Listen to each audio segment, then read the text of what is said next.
I have been sick of this problem. I have been sick of this controversy over living wage or minimum wage.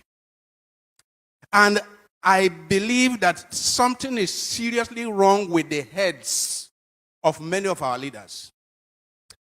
How can anyone who earns 200,000, 300,000, 400,000, 500,000, not to talk of people who earn 1 million, 2 million, how can they go to sleep in good conscience every day? How can they go to sleep in good conscience and come out to sit down in a boardroom to discuss the sustainability or otherwise of paying 60,000 to the poorest of workers? How can we go to bed and sleep, all those who belong to the elite, who earn 2, 3, 4, 500,000, 1 million? How can you go to sleep in good conscience, I say, if you still have any conscience? How can you go to sleep in good conscience and come out to be debating? I hear people on TV, I watch people on TV, experts, economic experts, corporate executives, government officials, who are taking home more than $1 million in a month. And they are there arguing that 60,000 or over will destroy the economy. It's not sustainable. How wicked! You give 60,000 to a poor worker, a poor worker who may have a family of 2 or 3 or 4, for his feeding, for his accommodation, for his house rent, for his medical care, for his children's school fees. How wicked! How blind! How can we do that? And we think that God will bless our country. We think that it is by bringing a new national anthem for God to bless our country. How can you commit this crime against humanity? For me, this is a crime against humanity. Because the poor people who cannot afford to buy gari, I'm not saying they will buy that they are to buy sardine. I'm saying buy gari, poor people who cannot buy gari. I'm not talking of meat or fish. Poor people are dying because they have no money to cure malaria. How can you go to sleep in good conscience? Those of us who belong to the elite, how can we go to sleep with good conscience and we are debating and we are discussing and we vote 500 million naira to meet and debate about paying 60,000 to the poor? My dear friends, I see this as a new form of apartheid. Nigeria is one of the most unequal societies in the entire world. A society where it's like the animal farm. A society where we have conspicuously rich people, people who are living in conspicuous consumption, and others who are in deplorable, dehumanizing poverty. If you have somebody in this country that takes home 1 million naira, I mean 1 million, I'm not talking of 30 million naira, 1 million naira in the month, and he can open his mouth to be part of a discussion about the poor getting 60,000 naira. I say anyone who earns up to 1 million naira in the month should keep his or her mouth shut when he hears them debating about taking 60,000 for the poor. More than 60 years after independence, we are running an apartheid society. This time it's not racial apartheid, it's economic apartheid. We are running an apartheid society of people of conspicuous consumption, flying in private jets around at government expense, people who are riding 4, 5, 6, 7 SUVs with pilot vehicles, chasing the poor out of the road, and poor people, you are debating, you are discussing, you are over 60,000 for the poor. You insult the poor by saying 30,000, and later you say 48,000, and now you say 60,000, and you pay more than 60,000, you come out with 62,000. You insult poor Nigerians. I say there is hardly any society I know that is as divided as the Nigerian society. And a society that is so divided is just sitting on a keg of gunpowder. I have warned here before that the revenge of the poor is at the corner. The revenge of the poor is at the corner. I am not calling for it, but it will happen as night follows the day. Because when you so reduce people, you reduce people to this dehumanizing level. Nature does not allow a situation of islands of affluence amidst a sea of poverty. Nature does not allow it. And let me warn those in the elite. Let me warn those in the tripartite committee of government. Let me warn that it is in the course of nature that when a predator continues to devour the very resources that the predator needs for his own sustenance, nature will take out the predator in order to have equilibrium, in order to have a measure of equilibrium. Nature is about balance, you know. All of nature is about balance. And human beings are part of nature. And Nigerians are part of nature. If the predator, who needs the animals in the kingdom, it needs the animals to survive, if it is recklessly devouring the very animals it needs for its own survival, if it is devouring it recklessly and senselessly, nature will step in and remove the predator so that there can be balance in the system, in the ecosystem. Let me warn that all those who are in government, I hear, I have not confirmed, that there are people taking home almost 30 million naira in the month. And you have the guts, and you have the temerity to sit down, and your conscience allows you to sit down to discuss about 60,000 naira for poor worker for the whole month, and you are the one that has all the opportunities of extra code and all kinds of perquisites of office. You sit down to discuss about 60,000, and that is all that the person will have in the month. You sit down to discuss this and come out and say, this is not sustainable. How is 30 million naira sustainable in that economy? How is it sustainable that the leader has 100 SUVs going with him to the airport? How is it sustainable? How is it sustainable that government leaders junket around the world? How is that sustainable? I say we are committing a crime against humanity. And if we do not repent and retrace our steps immediately, the revenge of the poor is at the corner. Do not hold me responsible, because while the devastation was on, I did not keep quiet. Do not hold me responsible, because while the madness was on, I did not sit on the fence. I kept on shouting that the revenge of the poor is at the corner unless we change our course. And if we do not change our course, we will end up where we are headed. And where we are headed is devastation, is destruction, is violent revolution. I rest my case. Back, to the party so that we will not be able, to push aside, all these political party strangulators. The question is, have you dropped the charges? It's a straight question. No, we are not the one, that, fight the charges. But you brought the charges even to live studio. You spoke to them. No, we were not the one that brought the charges. It was the police, that put the charges. But do not forget, why those charges were subsisting, including thank God that will come online now. All of them came here, another TV station, to say, oh, Court of Corporate Jurisdiction are not found Abure guilty. That was, what they were promoting then, even including Peter Obi and LNC Joe Ajero. And do not forget, it was in that same secretariat that Joe Ajero invaded that secretariat against us, calling us all manner of names, including rodents. It was in the same secretariat that NSC invaded, to ask Abure to leave.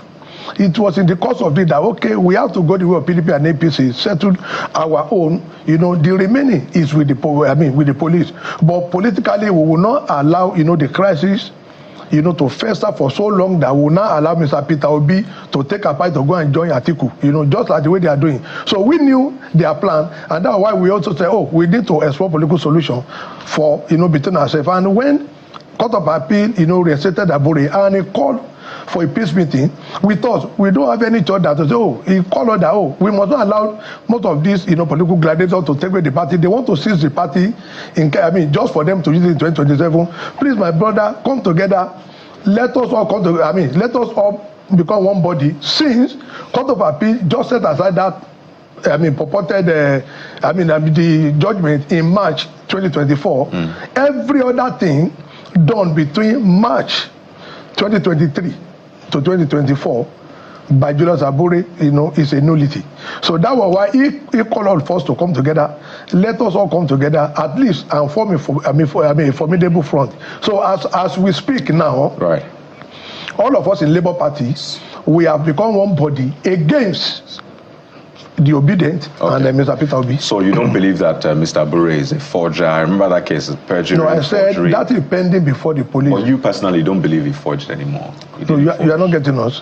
The matter is pending. I know, but you personally, you used to see him as someone who forged, because that was what you were saying, that the police has evidence. The incident happened and the police are investigating. Okay. Are you getting me? So, but for you, but for us, as far as we are concerned, now as a political party, if Peter Obi himself, did not see any reason with us then, and the police, are yet to, carry out the investigation, and even the court said no, this man, we set him free. For this is better known to them, because I am not here to criticize, the judgment.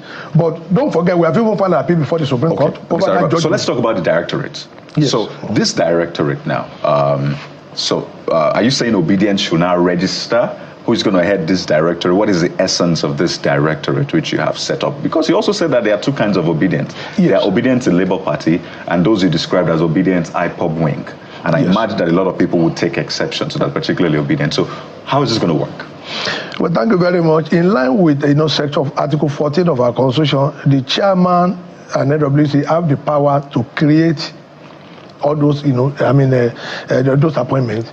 But I think probably what went wrong was because Mr. Peter Obi, felt more comfortable with some group of Obidients against the other. Why do I say so?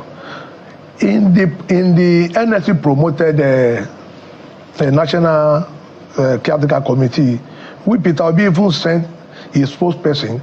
And I want to correct Nigeria. We don't have Obidients campaign. Every campaign has been dissolved by all the political parties. Nobody is campaigning against anybody.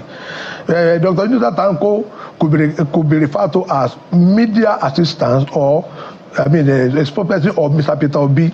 We should not be mentioning Obidients because we are not campaigning. INEC has not opened up presidential campaign so that they can get that further, because it's only Labour Party that is still using that name, acronym, as if to say maybe we are in a sort of contest with the city president. Now, regarding the directorate, this same Mr. Peter Obi that is complaining now was the one that ceded a lot of Obidients to Joe Ajero to be appointed in the national committee, this interim committee headed by former NSC president Abure. A man respected so much. But when Julius Abure and us, we start together that there are some Obidients that say, look, we don't like the way Mr. Peter Obi is going. Let us pitch our tent here so that we can have a new Nigeria of our dream. Then he now came out to say, Obidients are not loyal to anybody. Now, if Obidients are not loyal to anybody, then who submitted the list to Joe Ajero for them to be appointed as member? I have their names here. Member of the National Caretaker Committee. Even though it is illegal, they know. Mr. Peter Obi supported it. He supported it 100%. He sent Dr. Nisa Tanko there to go and meet them. He supported it. Dr. Nisa Tanko even read his own statement there, during the inauguration, of people I will call. So from what we're seeing now, Mr. Arabambi, the war has moved from Mr. Lamidi Apapa, yourself, Mr. Arabambi, against Julius Abure and his team, to now you, Julius Abure, against Peter Obi and the Obidient movement. Is that what we're dealing with? Yes, that is what we are dealing with presently now, because they have a mission to use Labour Party as a tool to destabilize Nigeria, and that is what Abure told them. No. Nigeria might be surprised that what is the friction between Julius Abure and Mr. Peter Obi? It is just simple, for one singular reason. Julius Abure will not allow anybody to promote Labour Party as a party that will divide Nigeria in future. Right. That was the division, and he has to retrace his head back, to... Sorry, Kyle, just before he goes, what happens to Oluchi? Is she part of your team? Oluchi, as we speak now, has decided, to move over to Mr. Peter Obi's side. That's a national. So Oluchi is for the national treasurer that was suspended. Yes. Okay. Mr. Arabambi, we have to thank you so much. I wonder if this will then lead to you making a decision. And I'm talking Mr. Abure about Mr. Peter Obi. Maybe are you planning to suspend him or take decisive action? Well, you know, I don't think it's a question of suspension. He has made the point clear that he's still a member of the Labour Party. No, with the way we are looking at him now, he doesn't seem to want to work with Labour Party, because what he wants to do for them was to plan, you know, the suspension of Abure, which it is otherwise null and void. That's number one. Number two. Okay, quickly. Number two, if you want to stay in Labour Party, he must respect the party constitution. He's just a member of the party. He's not the leader of the party. The error both of them make. He's not a leader of the party. What do you mean by? Yeah, in our Labour Party constitution, now chairman is the leader of the party. We are different from PDP and APC. Oh, okay. This was what, you know, they thought is operative in our party when they were coming from PDP. The national chairman is the leader, is in our constitution. So if you have a presidential, if somebody that won the presidency, yes, and you have a national chairman, who is now the lead, who is going to be the leader? Our constitution does not, you know. No. He's the national chairman. And let me tell you, we have a president. My father, you know, was a member of UPN. The president's seat before the national chairman of UPN will come. I mean, APN. UPN, even when Awolowo is, you know, the one running for president, the national chairman, the Awolowo will have to be on ground before the national chairman. Even in the state, Obidients will be there before the national chairman. We have to anchor at this point. Clearly, this is not the end, but we have to thank you so much, Mr. Abure Arabambi. It's quite interesting to see that the enemy of my enemy is now my friend. Thank you so much for about it. So we are literally going to continue from where we stopped yesterday. Happy New Week to every one of you, my people. I'd like to quickly acknowledge some of you that is right there on the comment section. Started with Mother for All, Mommy Diaspora. Good evening to you, Mommy. Thank you very much for all you do. I appreciate you always, always, always. Thank you very much, Madam Luke. I can see you right there. Thank you very much, Honorable Sam. Thank you very much, Sir Ijidima. Thank you very much, Mashallah. Thank you. God bless you all. Thank you so much. I've got a super chat already for Stephanie Ojek. Thank you so much. May your pocket never run dry. I'm very, very grateful. And God bless you. Thank you so much, Mother Patricia Tagojimi. God bless you, ma. I appreciate you. Mother Stella Masamedo. God bless you. Peggy Modi. Thank you, Mother Bella Naomi. God bless you all, my people. Thank you so much, Adewale. James Abayale. Thank you. S.O. Thank you. Michael Abba. Thank you. Washington Marigye. Ikoro. Thank you. In fact, I appreciate every one of you right there. I wish I can present everybody. Madam Nema in the building. After 78 years, finally, we don't get Madam Nena back. Madam Nena, I felt no say today will be a blessing for me. Seeing you back. It's good to hear from you, ma. Thank you very much for joining us today. God bless you. Thank you. Emmanuel Shooks, thank you very much. God bless every one of you, my people. I would like us to just move on right now. In case I don't mention your name, please understand with us. The comment is just a lot, but still, I'd like us to move on. But meanwhile, as an answer for them, breaking, say this US matter, get the waiting day. US court fixed a new date on motion, to review Tinubu's record, with FBI, CIA, and others, so they say they want to reveal her now, they want to show now, and all that. But my question is, if the FBI release anything now, how will that impact Tinubu as the president of the Federal Republic of Nigeria today? Now, question they ask you now, for some of you now, we want to talk later, but jot them down. How? I don't know, because they say they don't decide and say they want to do them. Now they want to reveal all these things now, blah, blah, blah. But how would that not, affect Tinubu? I don't know. I've posted out a link for those of you that want to join us. Please click on the link and join us here, and let's talk about these whole things together. But meanwhile, Sowore once again said, I don't crave Peter Obi supporters. I don't want supporters who will oppress people like Obidients. Sowore give Obidient basbos. Yes. I not say yesterday, give Peter Obi basbos. Today now, Obidient collect. He deal with people like Black Panther. Sowore don't finish him. So when they finish Jonathan, he finish Black Panther, he finish Omashola. The way Sowore finish that today. God. All right. And Peter Obi does still respond. you know, to Sowore. What did they sup there? What did they happen? What did they sup right there? So thank you very much, Madam Patricia. Thank you so much, man. Yeah, yes, my people, let me quickly take this article so that we can just start talking because I've spent almost an hour now presenting by this thing. I beg, mother, look, not talk for this matter, I beg. You know, not be my fault to present this thing for 1 hour. Yeah, Mr. Destiny, I don't see you. Thank you, sir. I'm coming. Okay, let's take this. As you can see right there, Obi responded to Sowore's criticism, you know, but now let's take this one together, my people. Bear with me to see if this can go well.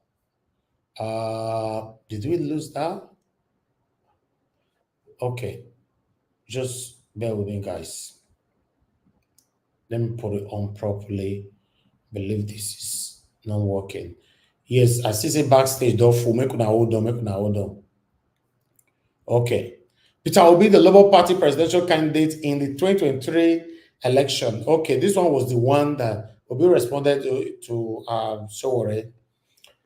You know, addressed Omoyele Sowore criticism on Sunday, attributing them to his popularity among Nigerian youth. Sowore, the African Action Congress AAC candidate, had recently claimed that Peter Obi was worse than former President Muhammadu Buhari and was misleading, promoted during the election.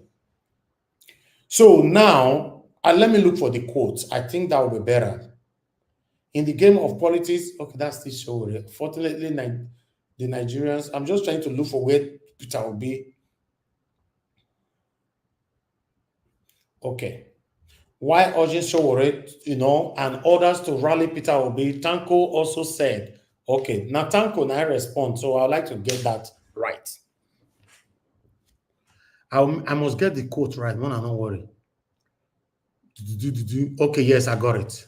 In an interview with the Security NG, Obi's media aide, Yunus Tanko, suggested that Sowore's remarks stems from resentment, noting that the youth preference for Obi was clear before, during, and after the 2023 election. In the game of politics, people see it as an opportunity to demarket their evil when they know their opponent is credible, has capacity, and even far better than them. The truth is that Comrade Omoyele Sowore was thinking that he was going to get the support of the Nigerian youth. Unfortunately, the Nigerian youth have carefully considered both men, decided to align with Mr. Peter Obi. They are resonating with his message and they believe he's the leader Nigeria needs at this critical time in our nation's history. Sowore has been campaigning for long, but his messages did not resonate with Nigerian youth. That is why Sowore sees Peter Obi as a bitter rival who has taken over the youth constituency, which he thought he had control of. Noting more, that is why he keeps using everything at his disposal to attack Peter Obi and bring down his popularity. Unfortunately, the more they attack, the more Obi's popularity continues to soar, both in Nigeria and on the global stage. While urging Sowore and others to rally Peter Obi, Tanko also said it is wrong for Sowore to compare himself with Buhari, as they are two different personalities. The problem is that while we saw, I'll just leave that one right there. Let me leave it. So when I don't see say yes, they don't give an basbos. So let's move on because of time. Let me just move on right now. Let me come to this one. Then the one we saw for deal with you now. Anyhow. Okay, Abdul Malik, thank you, sir. I don't see you. Okay, the one we saw for deal with the Obidients. It beat us wherever for here. Not be small thing. I don't crave for Peter Obi supporters. I don't want supporters who suppress or oppress people like Obidients. So when I talk this one. Although I won't go on it because he deal with you now anyhow for a year. but I'm not going to because it's long. I don't have the time. Sorry, guys. Okay, let me move on. Let me bring another one to your screen quickly. Okay, I have this one here for you. Tinubu can't blame previous government because he already promised to build on Buhari's failures. Buba Galadima. I talk this one. Insti talk for here, not be small, seeing everything long, but I can't go there. Just go to the sources that I'm presenting to you. You will read more there. I know some of you don't reach out to me privately, please. We can't go there. Sometimes we can't remember. Just always read it. I can't read everything. You know, look at time. Now we're already over 1 hour. Okay, this one. I be like saying that the big one. No. This one is coming from the People's Gazette. U.S. court fixed new date on motion to release Tinubu's record with FBI, CIA, and others. So when is the date? The U.S. District Court for the District of Columbia in Washington, D.C. has fixed a new date to advance a motion to release or withhold President Bola Tinubu's record by its security agencies, including the Federal Bureau of Investigation, FBI, and Central Intelligence Agency, CIA. In 2022, anti-corruption campaign Aaron Grispan teamed up with Nigerian journalist David Uden to submit a FOIA request for the FBI to turn over Mr. Tinubu's case file under their control. Trafficking ordeal and had him forfeit 460 another narcotin, drug, baron, everything he did there. But I'd like us to move on. Then I have another one here quickly. Bear with me, guys. I have another one here quickly due to the situation in our country. The Sam headers now. We can't go to farm again. Igbo women beg Tinubu. Normally, president will care by people. They beg you to do the right thing. Anyway, I don't want to read it. I'll let that one go. Then I still have just one left, I guess. Okay, Jess, the breaking, no, still get too safe. The breaking one will happen today. Now be this one be like say it go sweet everybody. 35 rep proposed 6 years single term for president zonal rotation. Hey, I want to talk for this matter because this one, although now 4 years maybe agree, just single. After your 4 years, you get out. But now 35 reps don't come and now say 6. Now they want that only 6 years you go to do. After that, there's no second term. Naija watch. Yes, sir. They don't sneak in the constitutional issue. They don't sneak her in. Okay. They pinch they don't small, sneak her in.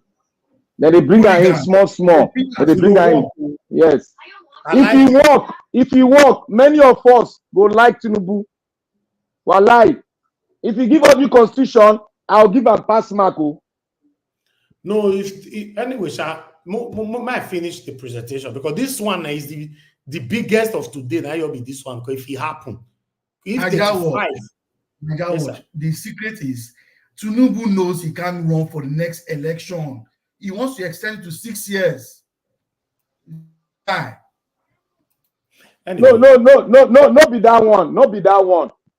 Like I said to you people that Tinubu will release Kanu very soon. You know, I said it here. Okay. I will explain it. Una not gonna let me continue. All right. Trust me, if this work, I'll be very, very happy. Trust me, I'll be very happy. All these 4 years where you know, say these people must certainly do their 8 years. You know, so let's leave this aside for now. Let me bring another one in. Thank you very much, guys. Be patient with us. I will join you guys shortly. Let's see, if you don't fit this side since, so you need to bring down your camera again. And what's gonna happen? Might put you now. Okay, yes, you are in. Okay, hold on, guys. Let me bring another one here. Okay, minimum wage negotiations suffer setback as Labour Minister, NLC, and TUC President jet out of Nigeria.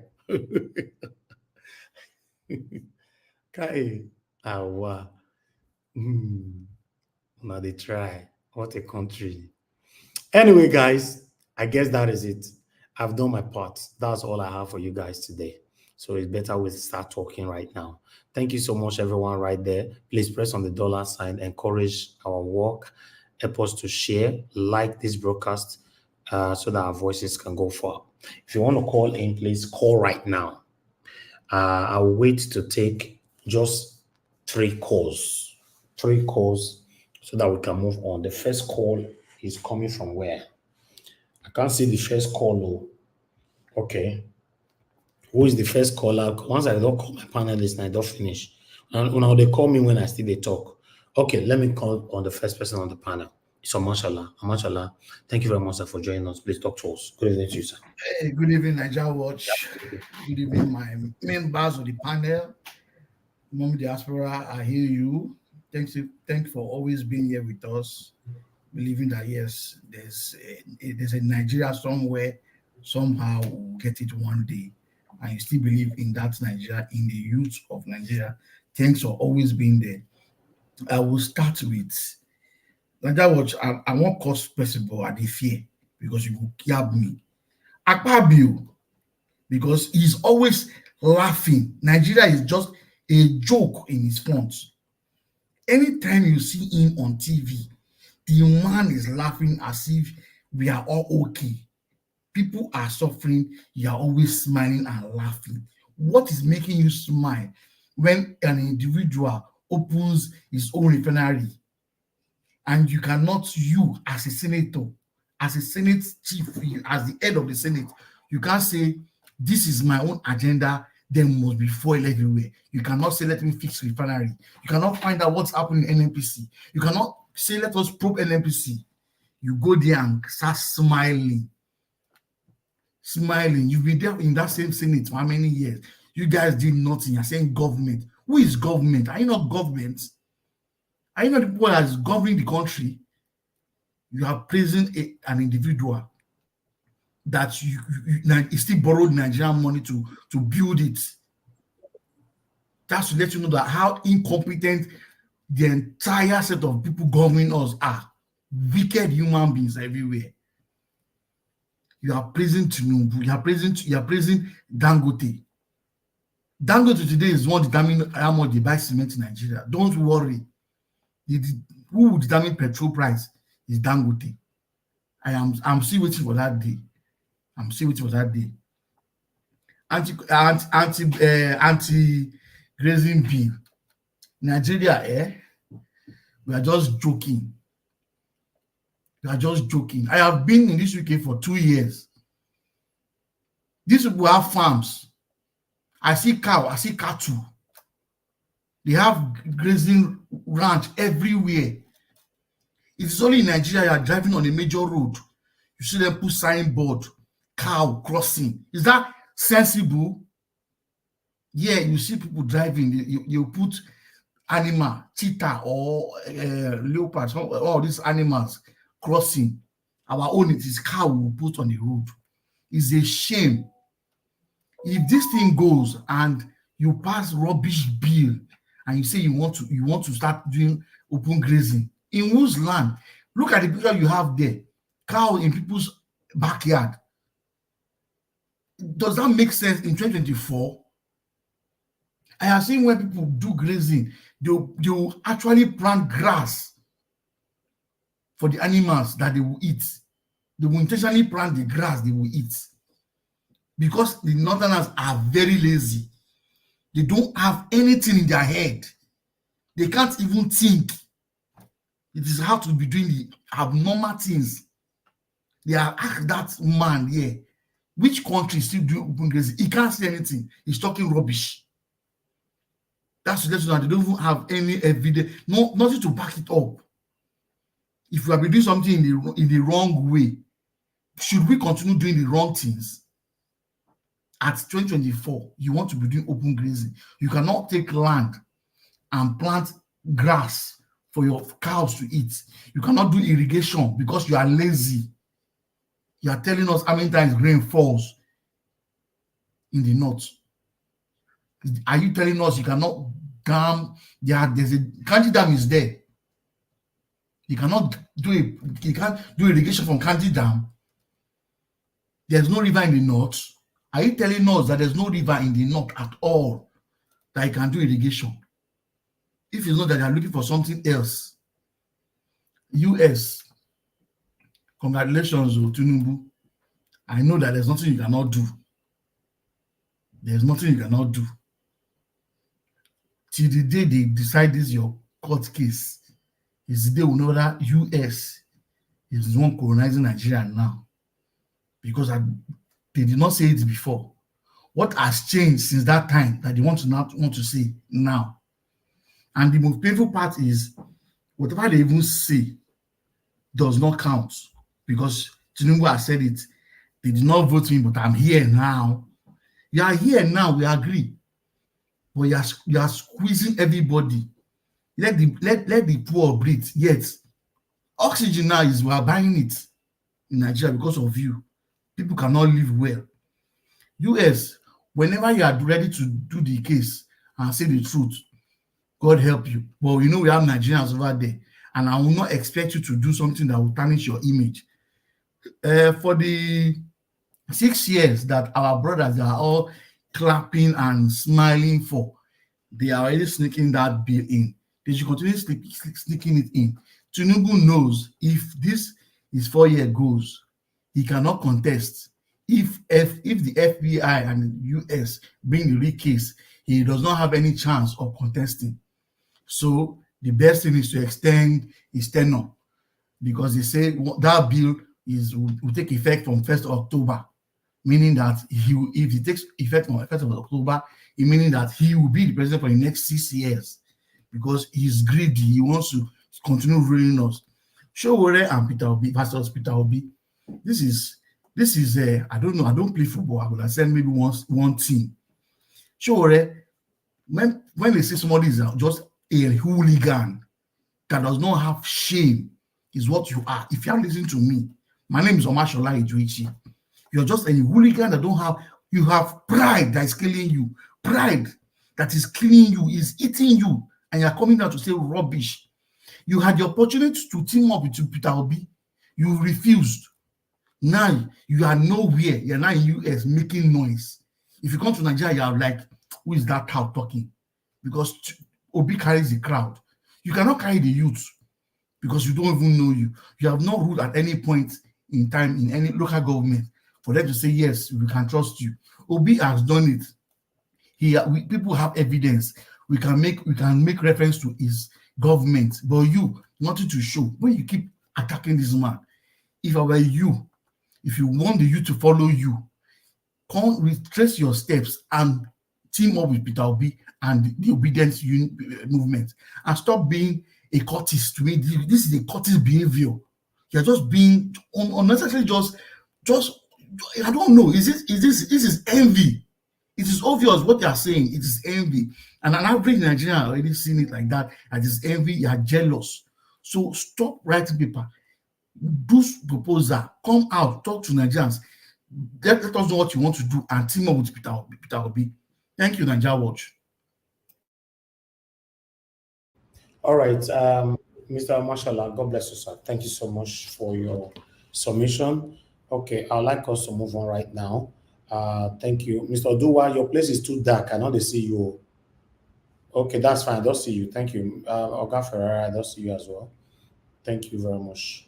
Okay, I'd like us to move on right now. Thank you so much, my people. I appreciate you all right there. Leonard and Ozier, thank you very much for just coming in. Enterprise, thank you very much, sir, for coming in, and thanks for all you do. I appreciate you. Thank you so much. Thank you, CEO and Ikoru, Dixon, Dagbo, and many others. Okay, let me call on the second person on the platform, which is Mr. Jonathan. Then the next will be Oga Black Panther. Mr. Jonathan, please, you have the floor. Please talk to us, sir. Oh, Mr. Elvis, thank you. Yes, thank you. Thank you. This is another day. Welcome once again, and thank you for the good work you are doing. I greet all them, my fellow panelists, those on the comment section, those that are listening, those that will call in. I greet everyone and welcome once again. Mr. Elvis, I want to thank you for today, especially you know, especially today. You see that video you presented about Arabambi? Thank you. I saw the video sometime last week. I just, you know, browsed through it. The video shocked me. Oh. In fact, Mr. Elvis, I love you. I thank you. That Arabambi video that you present it, you brought it to Niger Wash. I thank you once again. Thank you for that. See, I will say this to you, Mr. Elvis. I know you don't take alcohol, but I will have my champagne, non-alcoholic, ready for you. The day on this platform that supporters, those that are supporting Labour Party, and those candidates that emerged from Labour Party, I predict it today. The day they will stand side by side with Abure and with Arabambi, I will pop one champagne. I will pop it. If you permit on this platform, I will go to my cellar. I will bring one champagne out. I will pop it. You mean the day they will do what? The day they will support Abure and Arabambi, that they will argue for them. That day is coming. Because I'm surprised Arabambi is saying that, yes, you know, that him and Abure are not the same, you know, they are now the same. Yes, that's what he's saying. And it's Obidients and Peter Obi. Yes, that's true. That's true. And I'm saying on this platform today, in fact, if I'm going to use all my time here this morning at this session for it, so be it. That day, that those that are supporting Labour Party, they will come out and they will support Abure, they will support Arabambi, they will support Apapa on that day. For each and every day, for each person, I will pop one champagne on this platform. I'm waiting for that day. That day will come. Because I've said it. For me as a person, I cannot, with my clear mind, support Labour Party as it stands right now, currently, and any candidate that emerge from that party. And how you will support that candidate from Labour Party, that going forward, you will not support Abure, that you will not come out here and speak with 10 mouths, not even 2, not 3, not 4. I'm waiting for that day, that you will not come out here and tell us that you will not argue that Apapa is just okay, Arabambi is just fine. What they did in 2023, you know, we can't really compare it. You will justify it. You will speak with 10 mouths. I'm not even saying 2, 3, 10. Because you cannot stand with your clear mind, seeing what is going on, and still saying you are supporting Labour Party as it is presently constituted, the leadership and anything that comes out of it. You can't. For me, your judgment will be so is faulty. Is faulty. On what ground? Even if Labour Party brought out a saint under this leadership, I think the right thing is to abstain at the minimum, to abstain, or to stand by a candidate. I'm specific now in Edo State. I'm specific now, supporting Labour Party, supporting Akpata.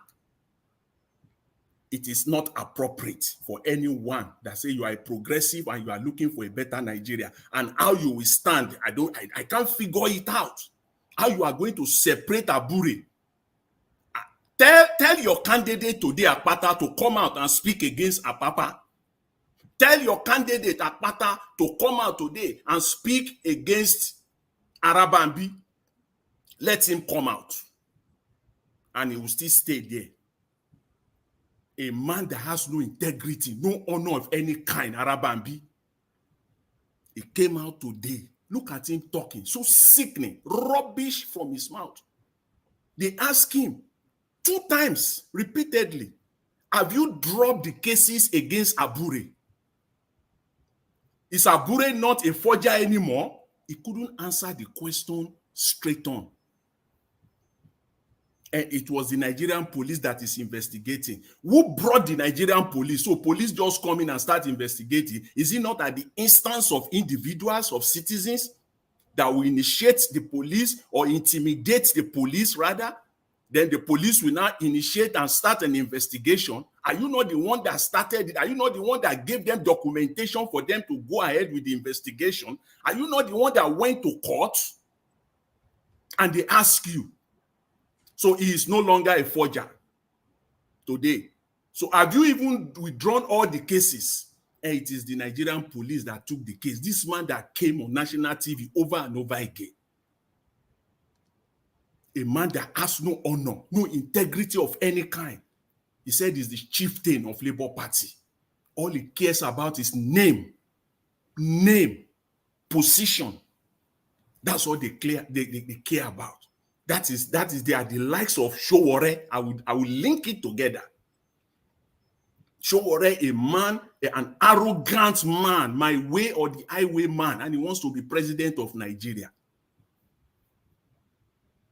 I don't know who your supporters will be. Morons, right? So you want Obidients to be morons, people that you can talk to and they can just take everything that you tell them, people that cannot see things logically and analyze subject matters logically. Those are the kind of supporters you want. Obidients cannot even support you in the first place. Right-minded people cannot even support you. Majority of them, let me say anyways. Don't let me assume that the entire 100% of Obidients. A stacking number of them, majority of them, will never support you as a person, because these Obidients are not morons. The kind of supporters that you are looking for, they are morons, and you can't get them from the Obidients. So it's not going to happen for you, Mr. Sowore. You are an arrogant man.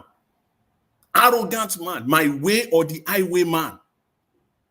Go back to your local government and contest for a man that is still talking about building new schools today and he wants to be president. Give me a break. This is the rubbish that we have in Nigeria, a candidate like this. It is just pure jealousy. My Bible tells me, in the book of James, it tells me, it's this book of James chapter 3, he said, wherever there is jealousy, all kinds of evil are there. This is a jealous man. So if you have any right mind, run away from this man as far as your leg can take you, because he's full of jealousy. It's full of jealousy. Connecting with the likes of Arabambi and Apapa, they are full of jealousy. That's the kind of people they are. You got to run away from them as far as your leg can take you. They don't have anything good. It is all about themselves and themselves alone. So arrogant set of people. And they want to be leaders. They want to be president. That's all they want. They can't serve. They cannot serve. They cannot be under anybody. They have to be at the top. These are the people that are running all over the place in Nigeria saying they want to lead. I say it again. For me as a person, in my right mind, I cannot support Labour Party as it currently stands. The leadership of Labour Party and anything that emerge, because anything that emerge from this set of people will be crooked and they will speak from 10, not 2, as I said, 10 of their 10 mouths. How long was it? 2023, this is just 2024. Look at the turnaround. 300 is what is even 300, anything more than 300. And look at the turnaround of a man, Arabambi, coming to national TV, saying that himself now, Papa and Abure, they are against Peter Obi. It's so unfortunate. It's so unfortunate that this is where we find ourselves in Nigeria. I will quickly round up by talking on this, the other topic that really caught my mind. In fact, when you are making that, when you are presenting that video, I was making a comment that this is so sickening. I was so, I got to, it's like like the saying, some people will say that how I wish I can just give this man a dirty blow on his face. That Hausa man talking about ranching and open grazing. Just listen to him talking. These are the people we have in Nigeria. That's where we are here. That's where Nigeria is right now. Basically, what they are asking for is quota system. This is quota system 2.0 in the making. Nigerians, lawmakers, all they are fighting for now is that they should create a national commission for grazing. Are you kidding me? So we might as well have a national commission for traders. All the traders in the east, in the west, they can just arrive in Maiduguri today. Just go to one place, pick the land there, and build their shops there because they have the right to move. Just create a national commission for traders, and government will pay for those shops. We might as well have a national commission for transport workers. All those transport workers in Lagos, all those road transport businessmen, they might as well just go to Jigawa, just go and take a land there, pave the place, fence the place, park their buses there, and that they have the right to move from one place to another in Nigeria. So we are here now. We are Nigerians. We can move to anywhere and start our business there. And the government will be responsible. Government will pay for the land for us. Can you see the kind of mentality? I believe my brother Omoshola was saying that they don't even have brains at all. These people. I've met some of them that are very outstanding, very brilliant northern Nigerians. I mean, brilliant. But majority of them these people, they are so in tune with that quota system mentality. Just to eat. Can you hear him saying they have to set up a national pastoralist commission? In other words, they will set up a commission like the NDDC. They will be paying these Hausas, these Fulani herdersmen. They will be paying them money. They will give them land for free, as if they are not businessmen. Let the traders in Lagos and the traders in Enugu and Aba just carry everything, go to Maiduguri, go to Jigawa, go to Samfara, go and set up a shops there and let government pay for the shops and government pay for the land because it's Nigeria. I can move around. I have the right to move. Oga Jonathan, yes. the cow they are grazing, is it for free? It's business. It's business. And it comes out talking rubbish. So sickening. That interview, I don't even know why they have to bring this kind of a man to national TV. It's not educative, it's not informative, it's all rubbish. Thank you very much, Mr. Elvis. I'll leave it at that for now. I appreciate it. Thanks. Thank you. Thank you very much, sir. God bless you. Thank you so much. All right. Madam Nena, please let us know if you are the one right there. Thank you so much, because I can't see you. Okay, wonderful. Yes, I can see you now. Thank you. You can turn it off. Thank you so much. I appreciate every one of you, my people. Yes, my brother Jija Breadman, you were trying to call in. Let me quickly call you back. Let me take some calls right now. Let me do 2 minutes. Jija Breadman, are you there? You're not picking. I'm calling you back. You were calling in the wrong time, though. Okay, you're not there. Unfortunately, I need to go back to the panel. When you guys are ready, I will come back to you guys. Okay, Mr. Ben is already calling in. Mr. Ben, thanks for calling in, sir. Please, we are doing 2 minutes. Thank you, sir. Good evening to you. Good afternoon to every member of the panel of Closely Observed. I just want to quickly talk about this Sowore person. Sowore, everybody knows that Sowore has just been bitter. He's so angry and mad that, the supporters that he thought he was going to enjoy among the youths was all channeled towards Peter Obi. And that's why he has been criticizing Peter Obi every chance he had.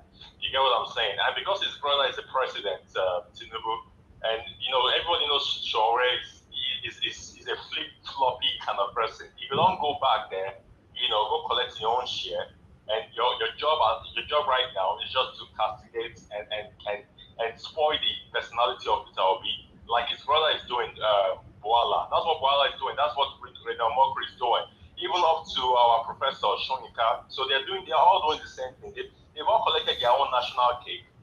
I'm saying, why are they not attacking Atiku? Have you asked yourself, why are they not attacking Atiku? Atiku came second, according to INEC, in that election. Why are they not attacking him?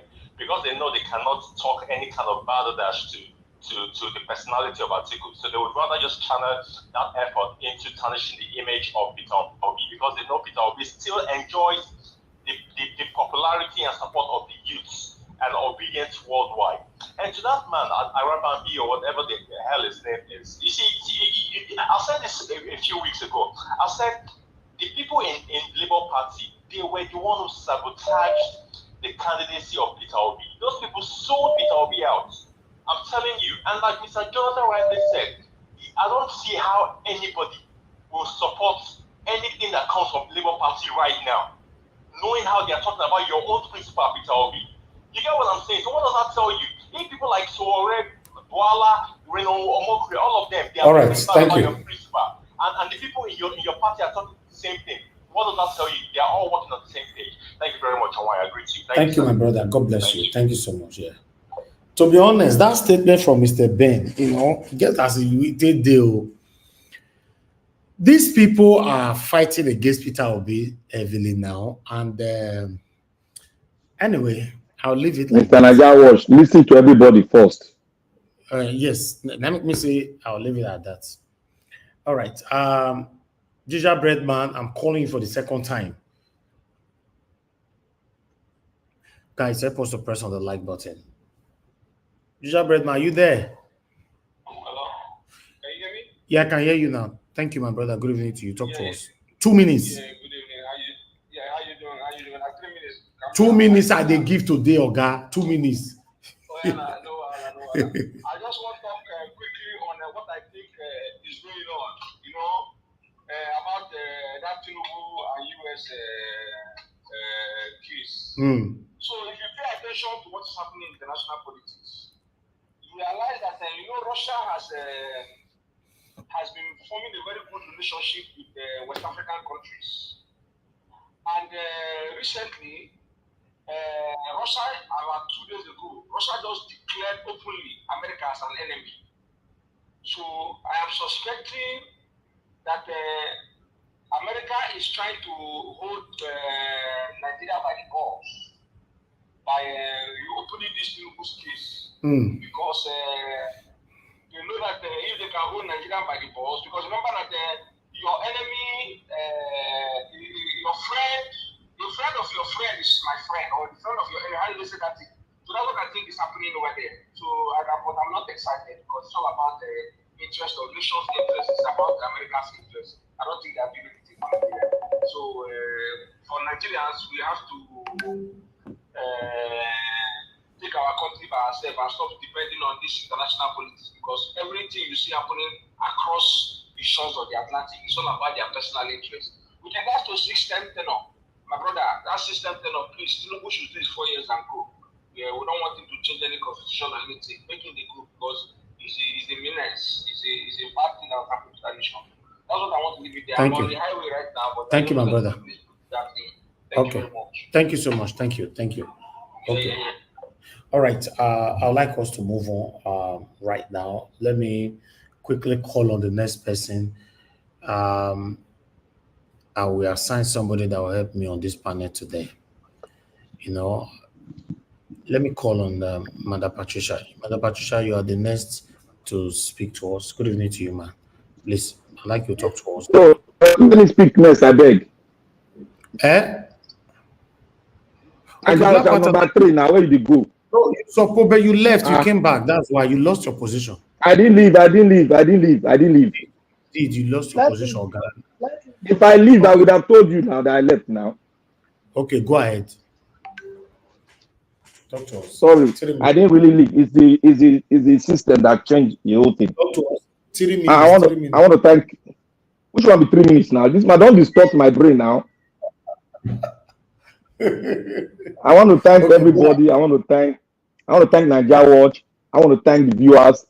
I want to thank Mama in Diaspora. God bless you. I was watching your messages yesterday, and I was dancing.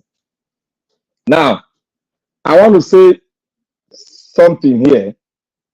One, Arabambi and the present chairman in quote. I know why I put that quote because it's not a substantial chairman.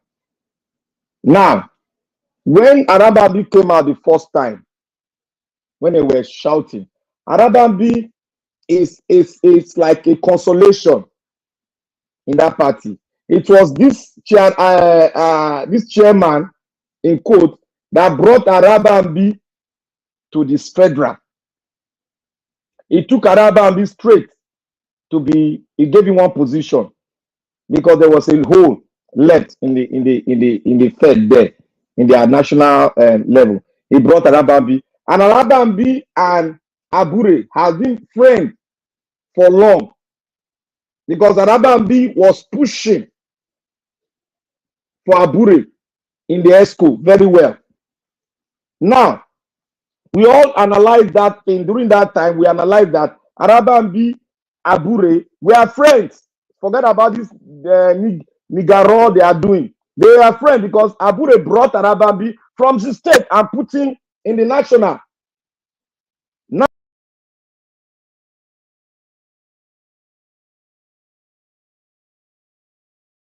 in Labour Party. The reason why I say you come out, you come back, you lose. Anybody will come out like that. If you come back, you lose your position. Sometimes I know they know say the system remove now. I did now. And if any of us, okay, I agree now. If any of us get case within inside the school of Labour Party, and you have a case Labour Party, I want to ask: will you, from what you have seen in Arabambi, his unstable attitude and his like a carnivorous attitude that he has, will you take Arabambi as a weakness towards your kids? That's a question I will ask every one of us. Will you pick Arabambi as a weakness? To me, I cannot pick Arabambi as a weakness because it's like a wave. I will never be stable. He has a price tag. That is why I cannot pick Arabambi because I have a red flag on him. Simple as ABC. So anything he says now, I am not surprised. Me, I'm not surprised because we have analyzed them during the election when the problem was there. I am not surprised. They were friends. Now I move away from Arabambi issue. I'll now go to the farmer elders bill. Let us just thank God that the bill has moved to the second reading with the majority of people, men of the senators that want the open grazing to be scrapped. But there's one thing I want to tell every one of us here. If you are in politics, if the Fulani get their acts together, they can still strike a deal. Let me tell you guys, everything about governance is about deal. You must not have it all. If you are smart enough, you sit down with the opposition and strike a deal. Even if you want to have a commission, what are the factors that you want to put inside that we can really look at it? If you say you talk about irrigation, if you talk about so many other things, if you talk about subsidy for land, you want to buy a land, it's also placed, let the government subsidize. We can still look into that. But the main thing is that we should ban the open grazing. Then they should go all out for a deal. There's not in politics, in democracy, it's all about deal. You don't win all. You have to push some out and get some. I agree with that. But when a man said you cannot go open grazing, cannot do this, or you bring a law that government should give you land in Anambra State, that is nonsense. We stop open grazing. If you want to buy a land in any place, you go and buy a land there. If they sell for you, you do your ranch. That is how it's supposed to be. Because every Nigerian has the right to go to any country, any state, to establish his business, to buy a land, to build house.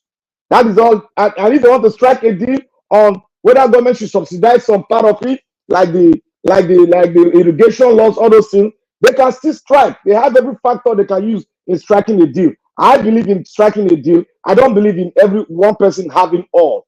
That's what I have about it. But the man that spoke, you know, there's a lot of illiteracy.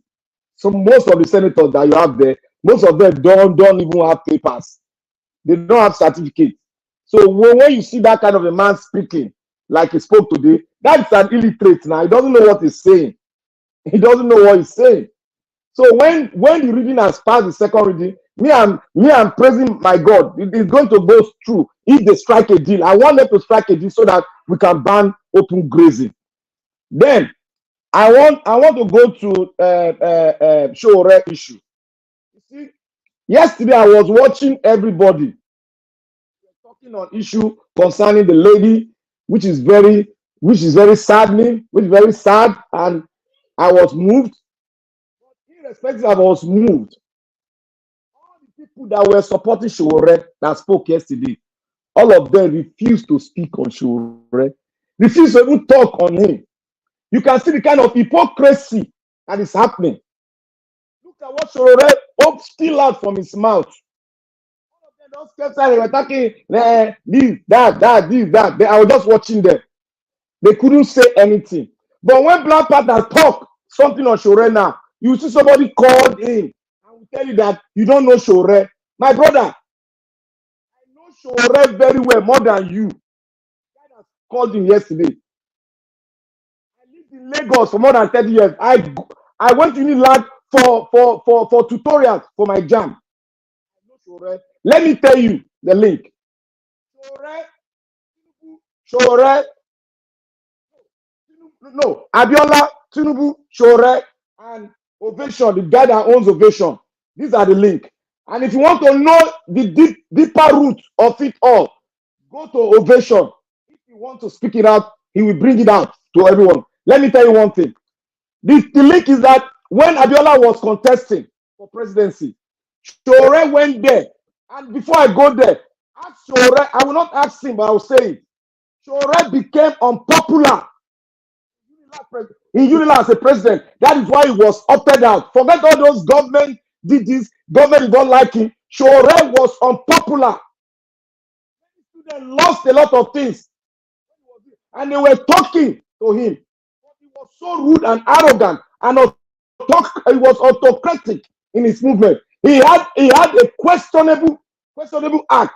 That was why some of the students went against him. It was not all about courtesy per se. He became unpopular when he was driving home some kind of issue that he does not want to deliberate among the constituents in Unilag. He was autocratic, but that made him popular because you can pick a popular thing and go all out there to the public, to the students, and they will shout. But it became unpopular among those intelligent students that were in the Senate in Unilag. That was why they went against him. And the government then took advantage of it and they worked on it. That was what happened. So all this Schneider is talking about is just want to cover up a lot of things. Okay, I want to say here, when he was in Abiola campaign, when he was campaigning for Abiola, Tinubu was there, Ovation was there, he was there. Ask him, Abiola as a person, I love him, but he did something against the state too, which all of us know some issue that he did against the state. But Sowore was still with him because he believed in him. He believed he would take us to the El Dorado. He believed he would take Nigeria out of it. That is why he went there. If you want to argue this, let him come and let us argue this here about Abiola himself. Has Abiola not done anything against the state? Why did he that connect with Tinubu? They went together and supported Abiola. All of us supported it because Abiola came back. Abiola gave back to the society. And one thing I want to say here again to end it all is that our man will be released. Okay, Can will be released because the American government, they are in the box with him. I will explain that further. Thank you. Thank you, Black Panther. Thank you so much. All right, my network is failing or attack is coming in. I don't know what is happening. So I'm happy that Oga CM is here, so he'll be able to assist me for this broadcast today.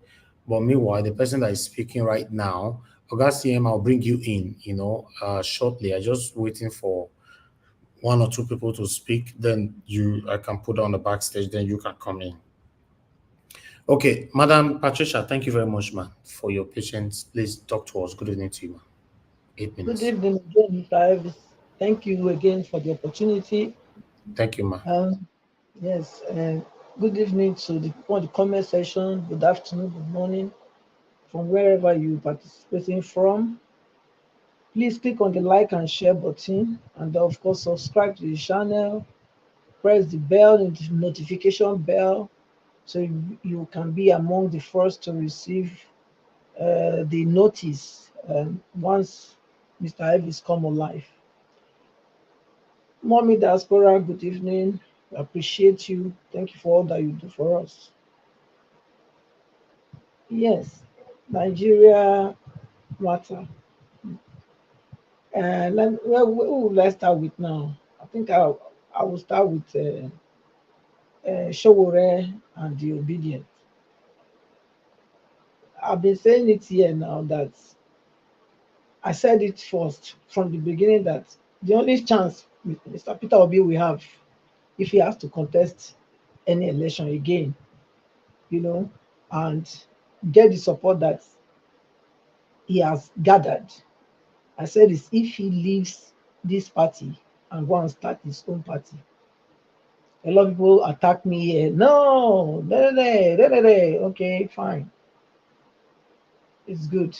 I'm glad because we are moving there gradually.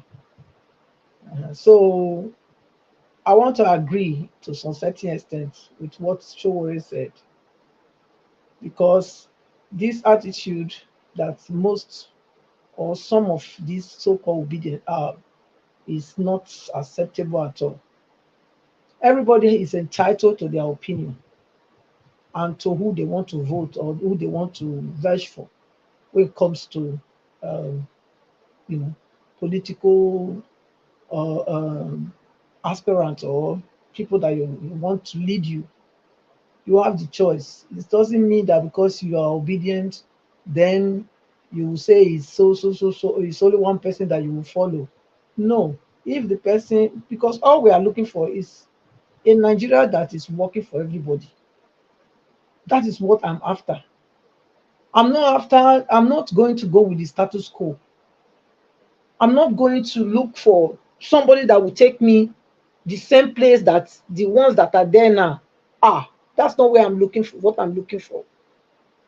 What I'm looking for is a leader with a vision that can actually bring Nigeria out of these woods. That's who I'm looking for.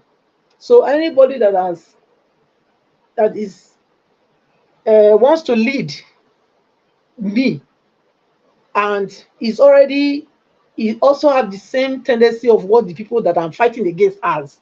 I'm not obliged to follow them. I'm not obligated to follow them. And nobody can push me in that direction. I'm not a pushover. I'm a truth protagonist and I stand for truth. So I will face that's what I will do.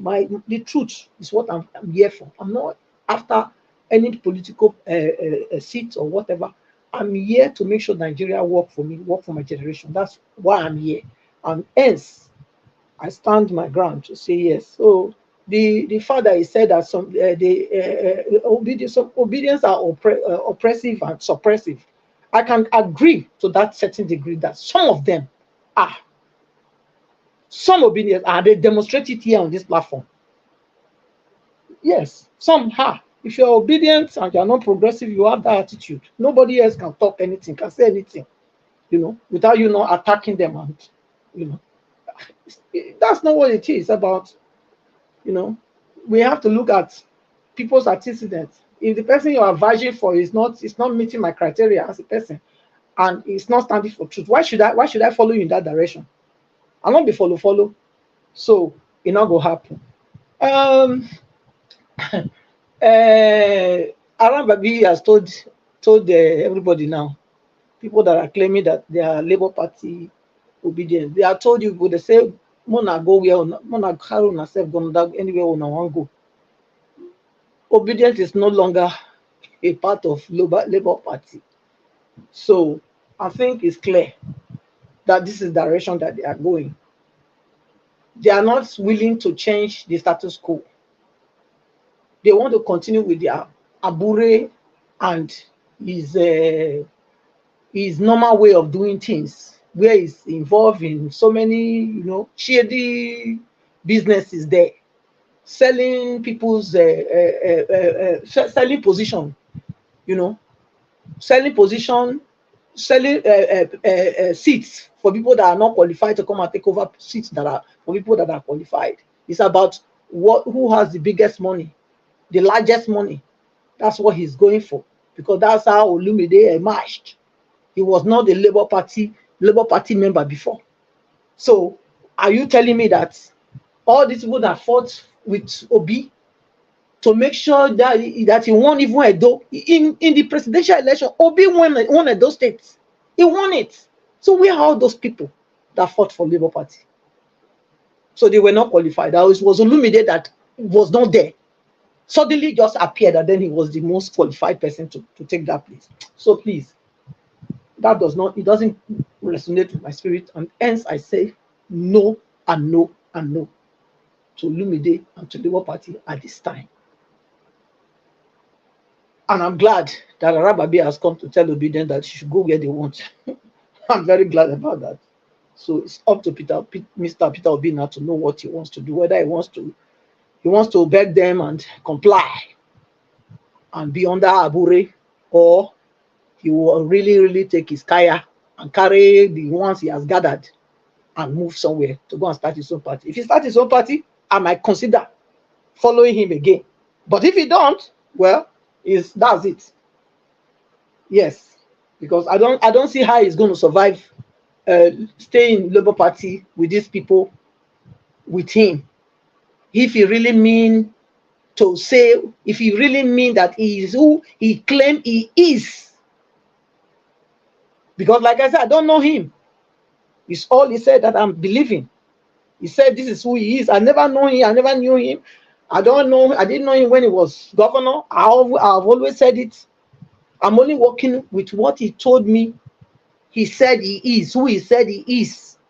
But if I'm starting to see different things from what he says, he said he is, then I have the right to also say, no, this is not how I viewed you. This is not how I understood that. This is not the person you pictured for me to be. And I have the right to withdraw. I cannot be deceived. Come on. Not be this age, anybody will come deceive me now. So I'll leave that one. The open grazing, that one will not work. Let me sound a very loud warning to you that think you own Nigeria. You don't own Nigeria. You don't. You own your side of the so-called farm called Nigeria. But the other side of it is ours. So you can't be open, you can't be doing open grazing. You are not permitted. And that law, I pray, goes through so that we can really, really put things in place and make sure those cows walking everywhere, coming to destroy people's farms, can be stopped. Because who does it? How can you say you are doing your business and using your business to truncate other people's business? How? Is that how to do business? No. The farming people are doing too. It's their business. If you carry your cow and enter inside their crop and eat all their crop, then the people too, they are worked in vain. So why? So Nigeria government, the senators, please do your job. The lawmakers, do your job to stop this nonsense, stop this madness. You can't continue like this. Through this open grazing, that's how they go with AK-47. They pretend to be whatever they claim to be, and before you know, they are doing all sort of criminality inside the bush. So we need to stop it, especially when Nigeria is in the verge of this high security, whatever, danger. We need to stop all this nonsense. They need to stop. They can't continue. Yes, Whether America bring it down or they don't bring Tinubu's result to FBI, it doesn't matter as far as I'm concerned. It will not do anything. I mean, about Tinubu, please, even if you are hearing, just ignore them. Ignore them because you're already there. You're already there. So serve the years you want to serve and go. That's all. They cannot stop you now. As far as the law stands in Nigeria now, you are the Alpha and Omega. So if you don't like, all I will say, bring in. If I go and invite Russia, more make Russia draw near Russia where make Russia come help Nigeria, because that's how I can say. I don't see America. How many years are America and Britain be trying to help Nigeria, or help any country? Which country have they been able to liberate? We don't have industries. They kill all our industries. They kill everything through you people too, because you agree to them. That's why. But I don't think if you want to strike those deals with Russia, they will agree. No, they will not. They will not. They have not taken a position of trying to colonize anybody in all their history. They've ever been trying to help Africa out of one trouble or the other from these oppressors. So I think it's time really draw close to the Russia. Because if you be following these people and they'll put all of us, look at me, you think I want to be where I am? Come on, I'm here. I would have gone long ago. I'm still here. Because why? They've made my environment not conducive for me to be able to thrive through you. So, but yeah, since they say they want to open your yash. If they want to open your yash, then you go and draw close to Russia. Like I said, if tomorrow, if by now you do the right thing, Nigeria is working. I said it in this platform. I will sing your praise. I will sing Tinubu's praise. If you can change the constitution, bring in the regional, what they call it, regional government. I will be me, and me go sing. Thank you, Mr. Elvis. Thank you. I don't hear. Thank you for the opportunity.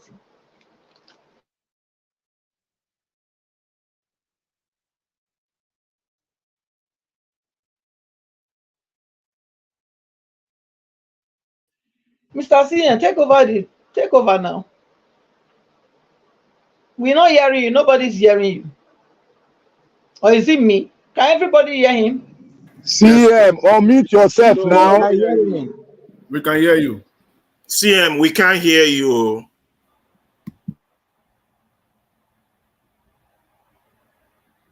Jonathan, take over if you can hear CM. Okay. I'm the next person now.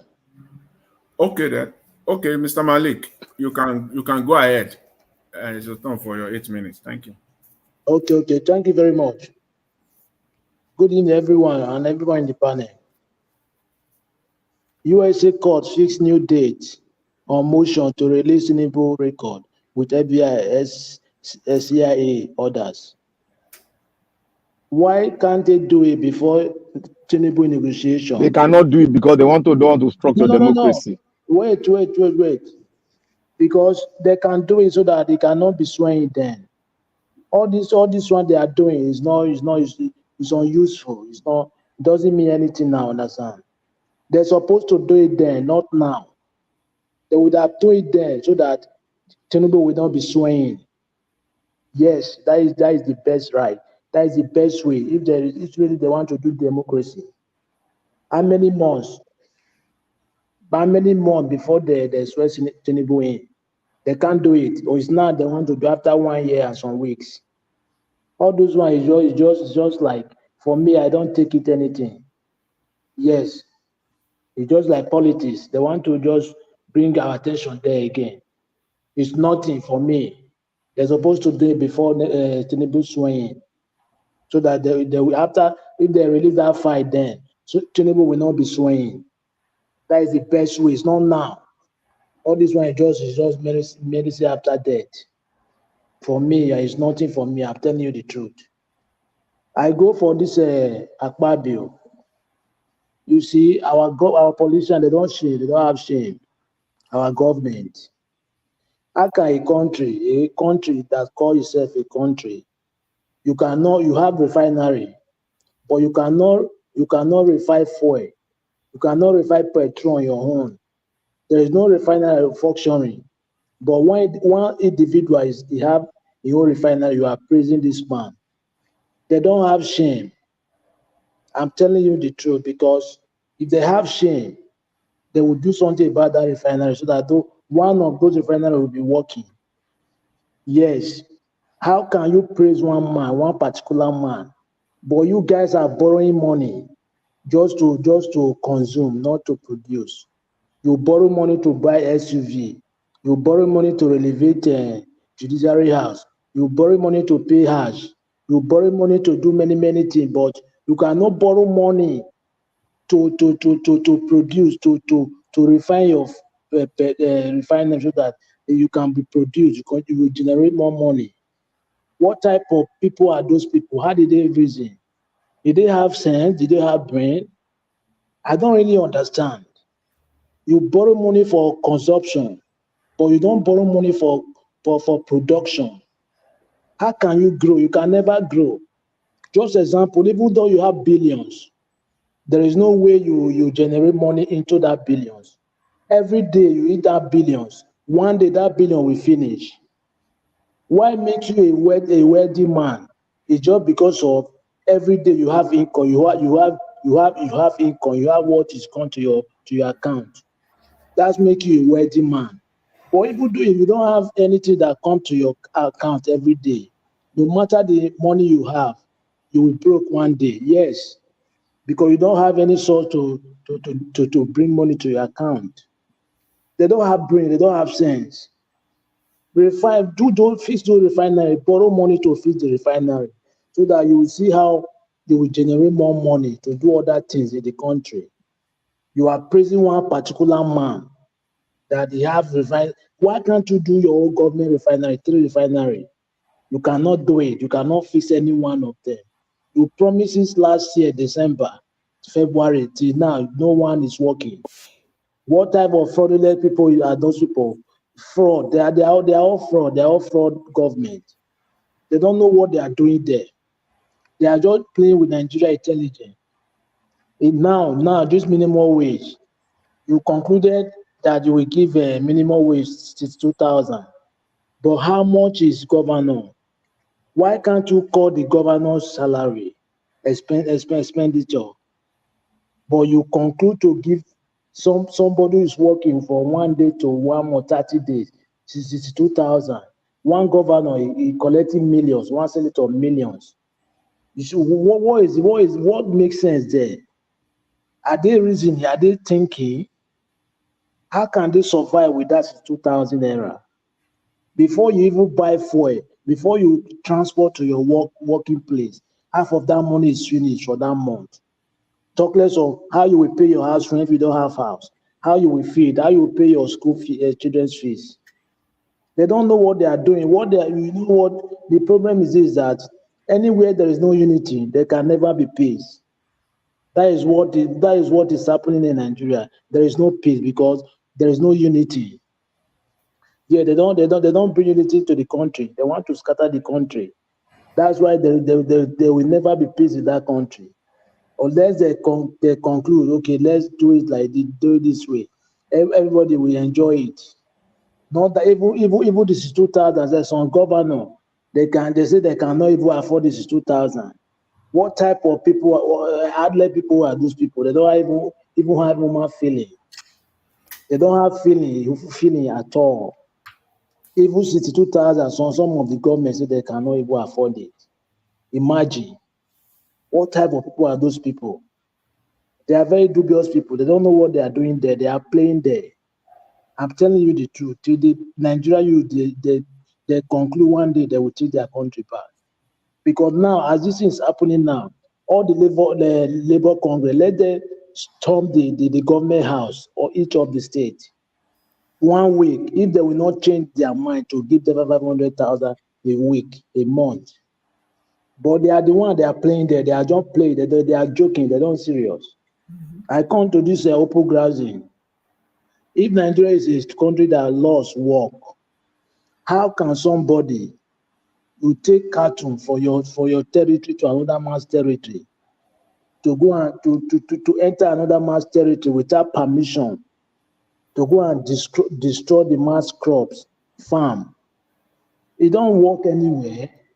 It's just because Nigeria is a country that there is no law. It's somehow, it's not right. It's not normal something. You take cattle from your territory to another man's territory to enter farm and destroy their crops. And that is their living. That is what gives them their living, understand? Imagine. It's not normal something. They don't see how Europe, how Western world, they rear their cattle. Cattle somewhere else. They went to somewhere and feed them there. They don't take cattle to work everywhere in the farm. It's not right. It's not normal. They need to do something in that country. They need to change all those dubious law they are using there.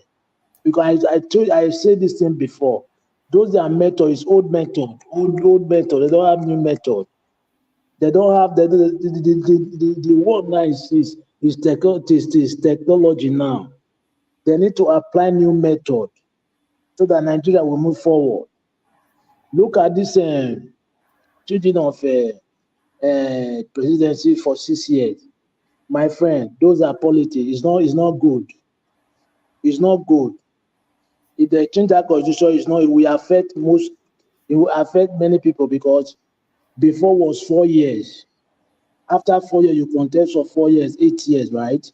Now they will extend it another 2 years, which is they add another 2 years to 4 years, which is 6 years. It's not good, eh? Why can't they leave it for 4 years? After 4 years, they will say, okay, you cannot contest again. Instead of extend it to 6 years. It's very bad. It's not good. It's not good. I know it's Tinubu that bring that idea because I want to stay more. You want to extend. This guy want to destroy Nigeria. He don't come here to repair. He want to destroy Nigeria. That is his plan. That's why he's not talking about anything security, anything inflation, anything dollar depreciation. He's not talking about those things. He's just bringing new law, how to appoint new appointment, but there is nothing is working in the country. He just came to destroy Nigeria. There is nothing else. Thank you very much, Nigeria Watch. Doctor, thank you. Thank you, Mr. Malik. You overspoke your time, but I was waiting there. Dr. CM, are you back? Can you hear us? Can you hear us, Dr. CM? Okay, all right, okay. No, we can't hear you, Dr. CM. We can't hear you. Okay, all right then. That's saying your audio is off. We can't get you. We can't hear you. I think is now is the next person to speak now. I believe is Mr. Ferreira. Mr. Ferreira. Yes, I'm here. Thank you very much. Please take your time. 8 minutes. Thank you. Thank you guys very much. God bless all of you. Let me first of all say God blessing to Mr. Elvis for his great work, giving Nigerians medium to talk.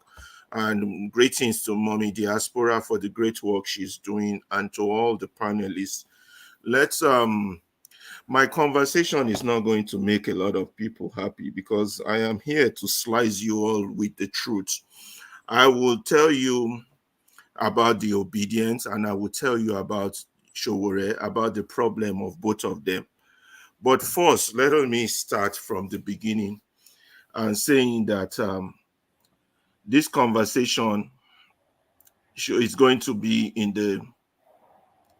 one thing is certain, that most of us know that Nigeria is going in the wrong direction, politics-wise, and that the political parties we have, whether APC, PDP, or Labour Party, are not different from each other. They are the same coin with different sides. They are not different from each other. So if you say Labour, no, Labour is different. Well, I would say once you eliminate the Abures, the Arabambis, and the other one, you can come back to me and make that argument. But as for now, there's no difference between the APC, PDP, and Labour Party. Why do I say that? In terms of political ideology, the only thing in the mind of all these people playing politics in Nigeria now is that they have the knife and they want to go and cut their cake. Everybody wants to go get their cake. And the process, anywhere in any country where you go and get a cake, that is not politics. That is economic sabotage and treason. It is only in Nigeria that we treat it as politics. And then we Nigerians, we like to deceive ourselves a lot. We will say, that my thief is better than the other one thief. This one is better than that one. But the same ideology is what they're all pushing. Not to build the country. Yes, they will lie to you. They will package themselves initially, like they package Buhari for you as a man of integrity. They will package themselves, but the moment they are there, the story changed, and we have seen it. But it is only Nigeria that I see people see things koro for their eyes and go still they ask you whether that thing they there. You sure say that thing they there? You sure say that thing they there? Then go still they ask you. Then they see and koro for them eyes like this. So, but then I don't know. So, number one, political ideology is wrong. Number two, the process itself is wrong. The process of selecting political ideology. Do you still want? Who is talking? Mr. Jonathan, off your stuff. Mute. Yeah, somebody is to a background. Okay, now the process itself is wrong, and we all know it. But yet, all of us are still participating in a wrong process. That one I don't understand, Rara. That's the part I will address when I talk about Sowore and Obidients and Obi. So, how are we moving in the wrong direction and yet we keep moving? Let me tell you, Nigeria is like a bus that has no tires, that the engine is about to blow or some parts have already blown. The thermometer is at hot like this, and yet we still have everybody fighting to drive the bus. Me, I don't understand that. Shouldn't be we be, where are we driving that bus to? With a hot engine or an engine that's about to blow, or with no tires? I don't get it. But everybody still wants to be driver, APC, PDP, Labour of the bus. So that's the analogy of Nigeria. And for those who are saying revolution or reform, revolution is a process, but the most important revolution that Nigeria needs is that the first revolution is for their vote to count. When Nigeria vote count, over time, things would adjust and things would change itself. So being the case, Obi knows this, that Nigerian vote don't count, right? Sowore knows this, that Nigerian votes don't count. So that takes me to the issue of what Sowore said. Half of what Sowore is saying about Obidients is true, whether Obidients like it or not. First of all, you don't fix a nation through a person or one individual. It's not going to happen. The worst you will get is you will get an Adolf Hitler or a dictator or a North Korean president. You don't focus on individual. You focus on the system. It's the system that needs change. But everybody is so focused on their own individual. My own thief is better than your own. And then the rat race continues, and Nigeria is where it is. The bus has no tire, engine about to blow or is already blown, and we are fighting to be driver. So the whole say everything is wrong, ideology is wrong, process is wrong, everything is wrong. So let's now get to what this man is saying about Obi. Whether you like it or not, Sowore is saying that Obi is part of the system. Might be a clean man, no, but he is produced by a faulty system. And therefore, he cannot form a merger with such, because what would happen would be a merger of criminals.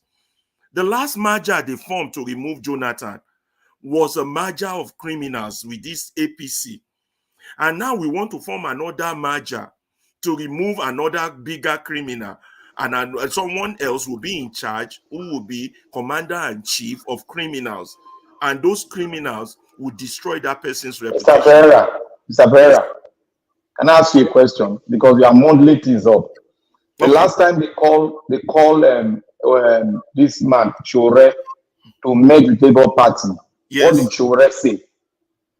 Thank you. That's my question to Mr. Ferreira in another form. Can Sowore work with Peter Obi? No, I'm getting there. You people, let me land. I'm getting there.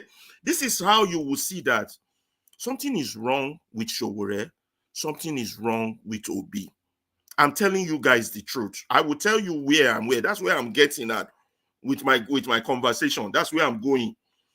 Now, if we know that the system is what is wrong and the system does not count Nigeria vote, shouldn't we presently be forming a merger to fight that system and say that how do we ensure that Nigerian vote count? Shouldn't this be happening from the house itself rather than the rubbish that PDP is saying and the rubbish that Sowore is focused on himself as the only person who can change the system? That means Sowore himself does not really care that deep about Nigeria. He's just focused on me. That's what I mean by my thief is better than yours mentality. When it's a system that is wrong, you understand? In a situation where a system is wrong, you form mergers to fight the system. You don't form merger to choose a driver. That's where I'm going with this argument. Because if Sowore thinks he continues to fight Obidients, he's in the wrong, and he's not a serious person that is dedicated to saving this country. Because right now, as it stands, Obidients stands a good chance of removing the monster that we have in charge. And removing the monster is no small task. You have to form tag teams. You have to form group. You have to gang bang, like we say here in America, to get rid of this monster. And until we fix that monster, we're not going anywhere. You understand? Now, for the Obidients too, they are highly intolerant of criticism. They want to fight back. They want to do this. I told you guys the last time when the result of Tinubu came out about him forging certificate in that court case, and everybody was waiting for what Obi will say. And I keep telling you, it is not what Obi will say. It's what you would do. I have had a personal chance to ask Obi a question, and I keep focusing this for Obi. You need to focus on getting messages to the people that don't know, because Nigeria has a lot of people that don't know. There's a lot of silent majority Nigerians that have been disillusioned, disappointed, and not even participating in this political process. Instead of building boreholes, you need to be building media houses. He said he would leave it to the likes of Niger Watch. And okay, Mr. Pereira, your time is up. My time is almost up. Okay. Yes, it's up. It's up already. Please, you have only 10 seconds. Please round up. Okay, let me round up. So what I'm saying is that everyone here is at fault. The Obidients, Sowore, but the Obidients themselves, they have to not focus on person, but focus on how to dismantle the system. Thank you. Thank you. Thank you very much, Mr. Ferreira. Thanks for your submission. I think the next person on the online is Madam Minena. Madam Minena, are you there?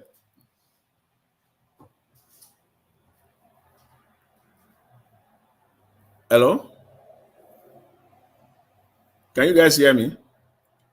Yes. Okay, Jonathan. Yes. Can I give you 10 seconds? Okay, please go ahead. Black Panther, go ahead now. Okay, Madam Minena, are you there? Yes. Yeah, please. Okay, welcome. Thank you. Glad to hear you today again. Welcome. Yeah. Thank you so much. Please go ahead. 8 minutes. Yeah, good evening, everyone. It's been a while. I'm glad to be here today, and good evening to people on the panel, the commenters, and everybody. And thank you so much. Yeah, I'm not going to take too much of our time. Because I came in a little bit late, and I think I saw part of what was presented today. I want to start on the part of the issue of what is it called? Grazing, the people that are passing the bill about grazing and whatever. You know, when I was listening to that man that came to Arise today, you know, it spells one thing and one thing alone, and it shows how low the Nigerian nation can go. That somebody could come on a national TV and be proposing the kind of thing that that man was proposing. There was something that man said that was kind of very ridiculous to me, and he was saying something that those Fulanis, that they don't have, they're not educated, they are not this, they are not that, they are not this, and that they are bona fide members of Nigeria, the Nigerian nation. And for that reason, that they have the right to move to any part of the nation to do their business. And when he was saying that, one thing that came to my mind, like, what business exactly is this man talking about? These are people that carry their cattle. They go into other people's farmlands, which is their own businesses, to destroy it.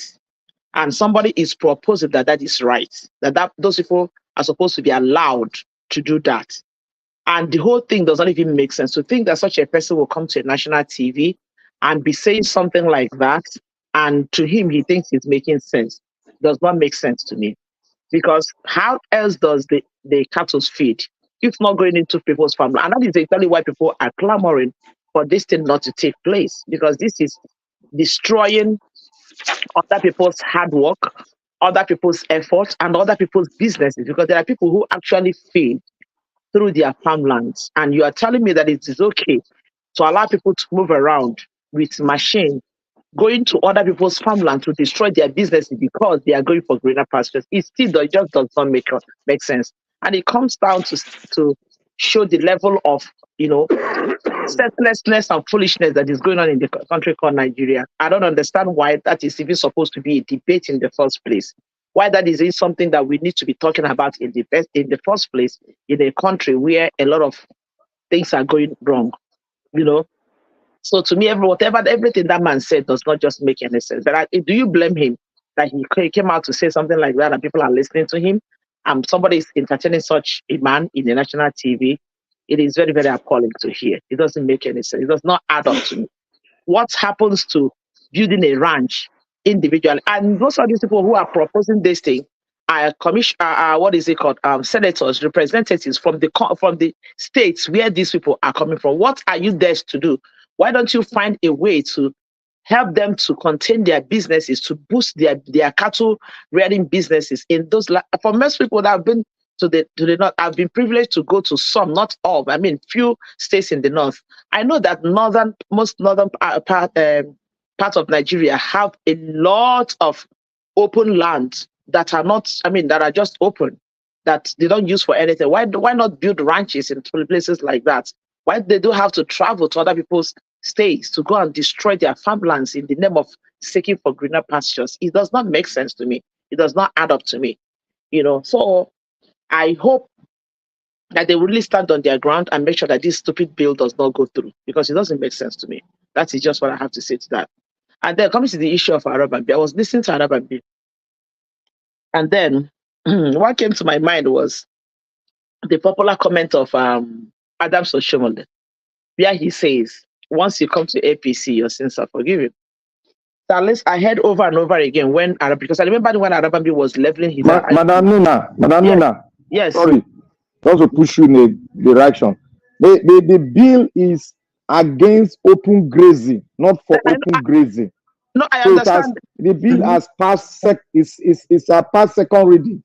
So there's a possible sign that they are going to ban it.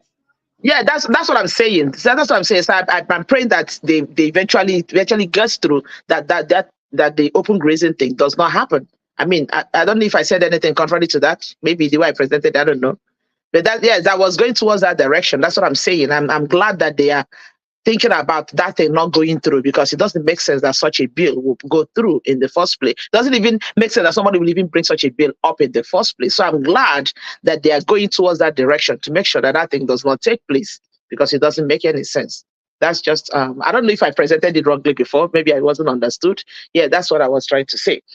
Yeah, so coming to the issue of Arab ambiguity, it wouldn't be a surprise to me. I mean, from the way Arababi is talking, everybody, I mean, it will become clear, even to a blind man, or even to it become very loud, even to a deaf man, that something has exchanged hands, and that has for me it explains so much of the level of corrupt man that somebody like Julius Abure is, because for Arababi to be speaking the way he's speaking right now about Julius Abure, that tells you the level of corruption that is going on within them, because something must have exchanged hands for them to come to this point where the Arababi, who has been coming to TV, spilling all these things, calling Abure names, saying all sorts of things about Abure, he's not telling us that they are together, and he doesn't want it. And they ask him over and over again. So Abure is no longer a forger. Abure is no longer this Abure, and he refused to answer that question. What does that tell anybody? It tells you that something must have exchanged hands, and that, like the last person that said that at this point, APC, this current Labour Party, and the PDP, they are dissenting and tempers, because they are filled with people like they are filled with criminals, and that brings me to say, I don't know how it's going to happen, but I honestly believe that it has come to the point that Peter Obi needs to distance himself from that Labour Party. And for me, that's just my own point. That's just my own view at this point in time, because it's becoming obvious that these people does not share in the same ideology with him. As far as we can say that we don't know Peter Obi in person, or but his pedigree, what he did, and he has presented himself over the years, has spoken for him. For me to believe that man is too clean, not being a saint anyway. He said it before. He said, I am not a saint, but I'm definitely not a criminal. So for Peter Obi, someone like Peter Obi, I do not think he has any business remaining in Labour Party at this point with the current present Labour Party, because it's very obvious that these people are just a bunch of criminals. Madam Nena, round up. Yeah, I'm rounding up. Yeah, so that is just my own point. And then finally, I end up with Sowore. What else can we say about Sowore? Sowore is a man who sees Peter Obi, whether he wants to believe it or he does not want to believe it. What is driving Sowore is nothing but pure jealousy. What Obi has is what Sowore thought he was going to get, and that was what he was aspiring to get. But unfortunately, he did not get it. If anybody remembers, before the election, there was a time Sowore was making emphasis, was saying that Obi should come to him, that Obi should come and form an alliance with him. So he was actually calling Obi, because he knows there's something about Obi. So for him to be saying everything he's saying about the Obidients is simply, displaying his jealousy and his envy, because what Obi has in the Obidient movement is what Sowore thought he was going to have. And again, I want to just explain something here, but finally I close with that. Each time when people talk about obedience are oppressive, obedience are this, obedience are that, the question I always ask, who exactly are the Obidients? If only people will understand who the obedience are. The people that are called Obidients are nothing but frustrated, deprived, angry Nigerians. Youths in the majority. These are just the Obidients. People who saw hope in the man Obi. It was not Peter Obi that gave the name Obidient. It was just these people that called themselves the Obidients. So when people begin to castigate the Obidients, they need to.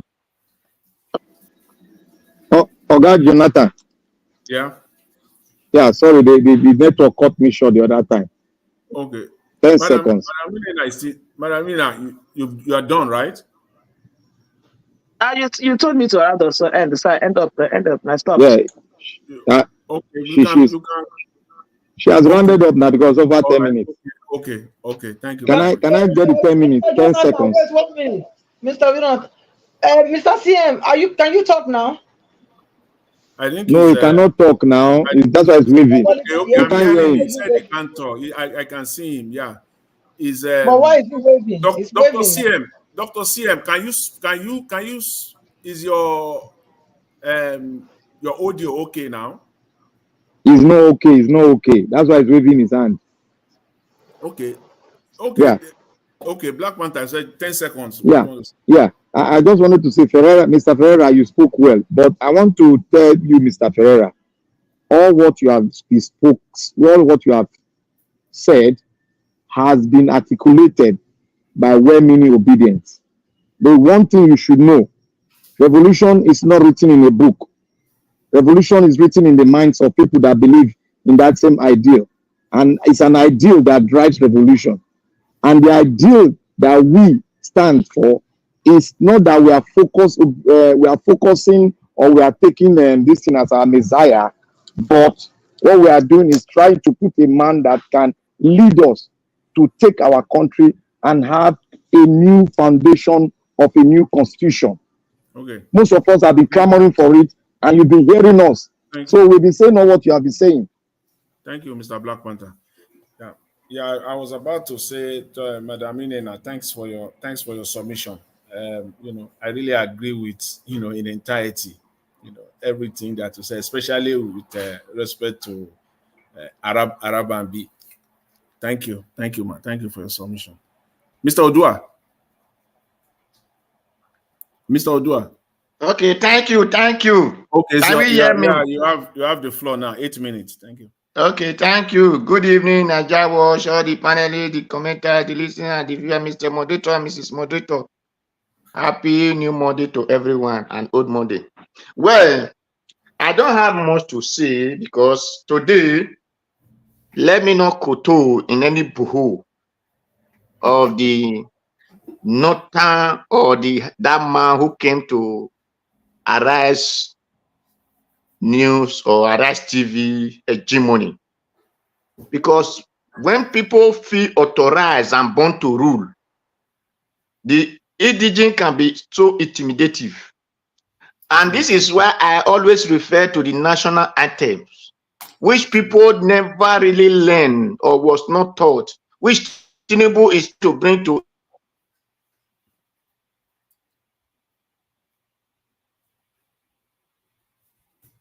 Mr. Odua. Yes, I can hear you. Can you hear me? Okay, go ahead. I can hear you. So, these people have taken our leniency for our laxity.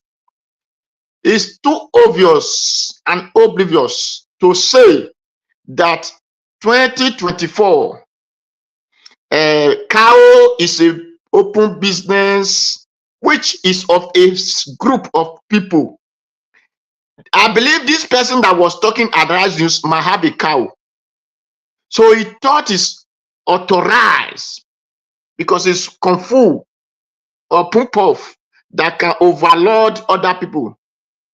Even a lion in the forest has a time he expired. Now, I was opportune to go to Libya, a Libya that is really desert. And there is no cow that patrol the street. Every cow rearer has to have their cow in their farm. These so-called senators are claiming millions of naira every month, not every year, every month in Nigeria.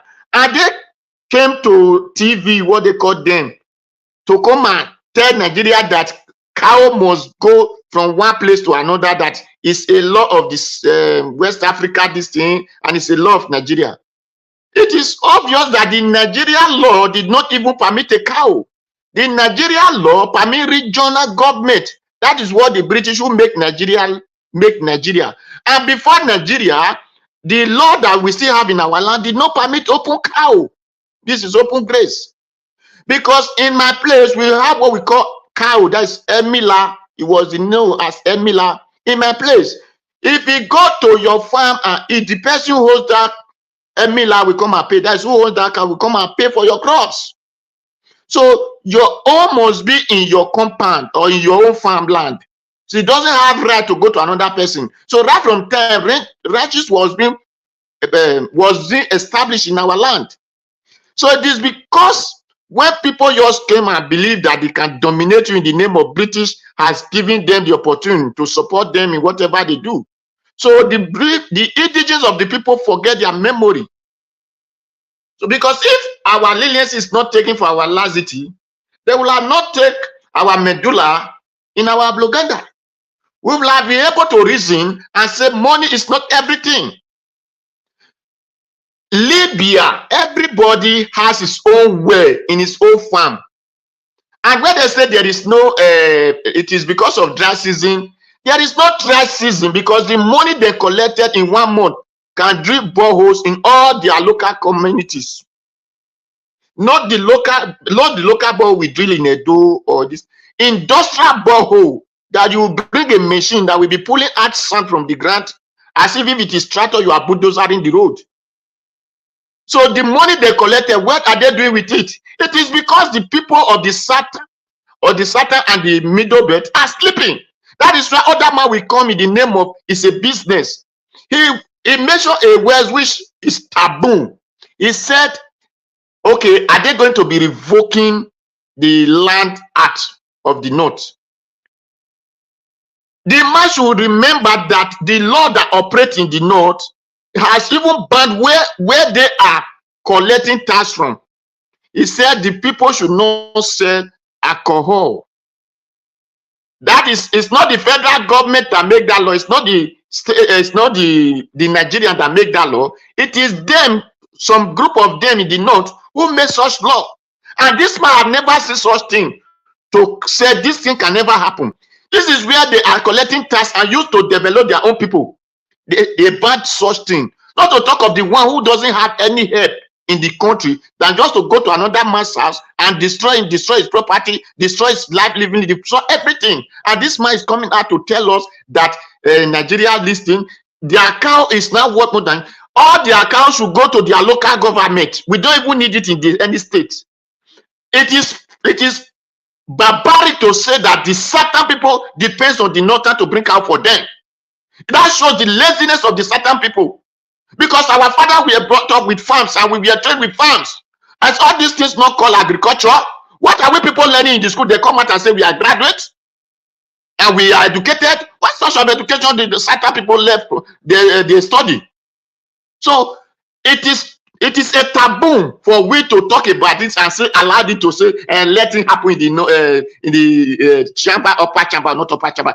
All of us should put our hands together and say we never will see this cow again in the streets. Because the cow is a personal business. That the Igbos or any other people who sell a pass in the street in the north, do they take those things to their street? Do they take it to that man's house to go and put it there without paying?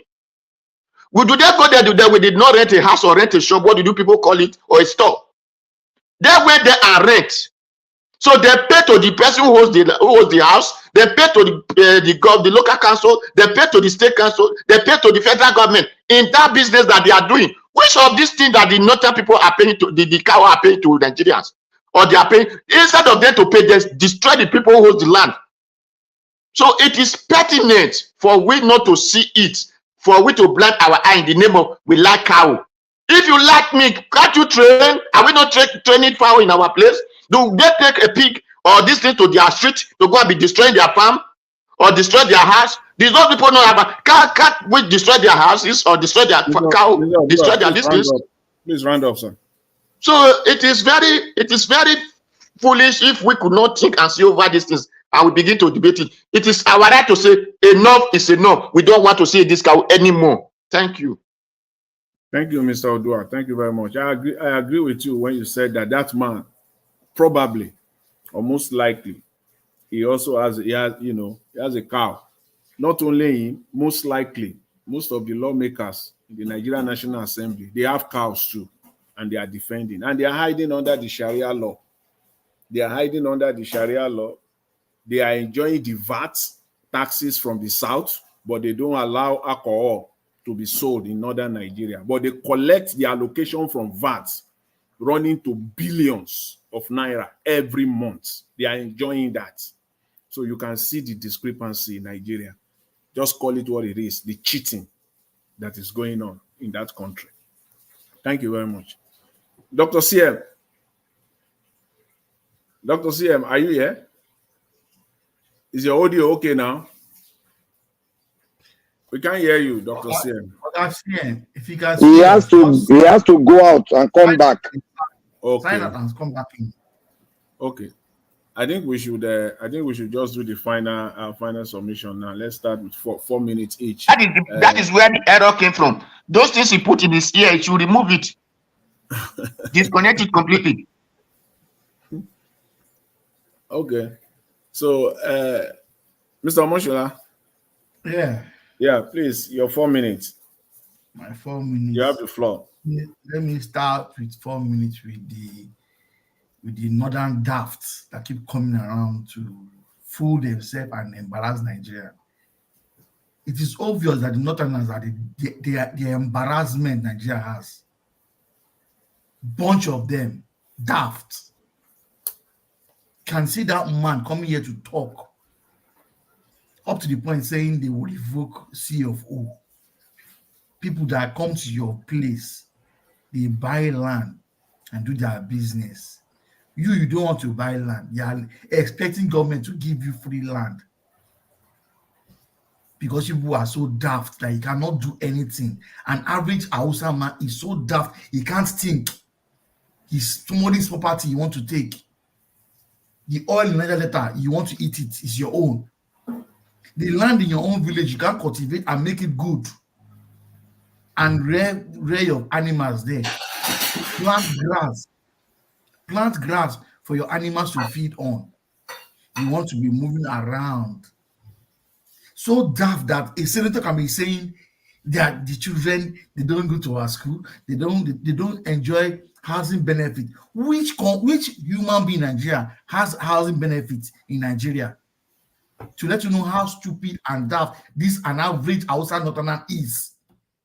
He's happy that a 14 years old, 12 years old, 10 years old is not going to school, that they don't benefit from school. Their life is to train animal because their own children. Can he tell us if his own children are training animal and he's there in the Senate taking 30 million salary to come and speak rubbish? I wish he's looking at me or hearing us to show how stupid an average northerner is in the Senate. Just imagine this thing is being shown around the entire world. And then we'll be talking to a white man here, they will laugh at us. Your senator is still talking about animals, you don't go to school. Can you just imagine? And then we'll bring our certificates here. It becomes useless because of this kind of people. They don't encourage school. It's only about ranching. Even the word ranching, I'm so sure they don't understand what it is. It would be nice to just watch. If you can find a video of what a ranch looks like, so that people know. My children here last week, they went to a farm here in the UK to go and see how cows feed, animals feed. We don't see cars roaming about the whole streets. It's only in Nigeria.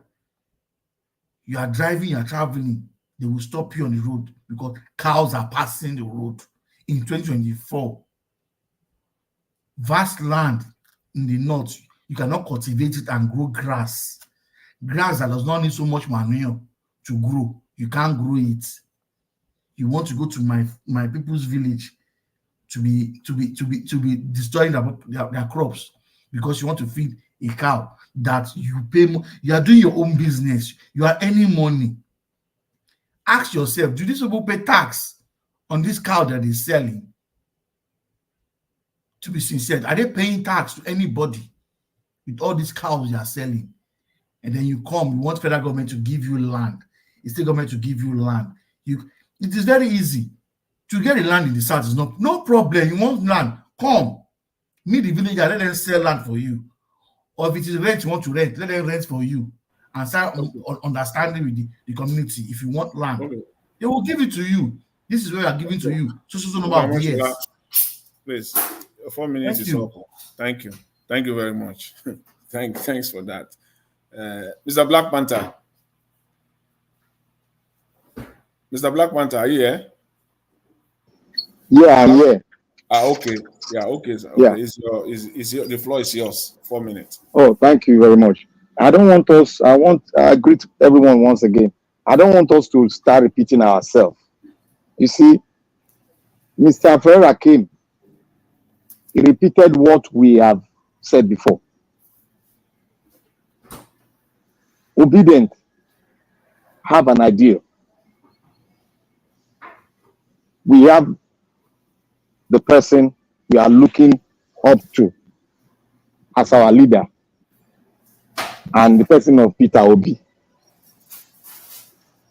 because we have found him worthy to be fit to lead and change the status quo of the federation.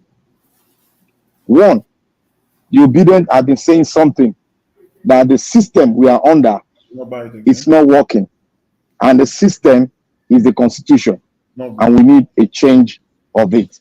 That is what we have been standing on. And for you to change that, you need a positive leadership to change that system, and that we'll be talking on it.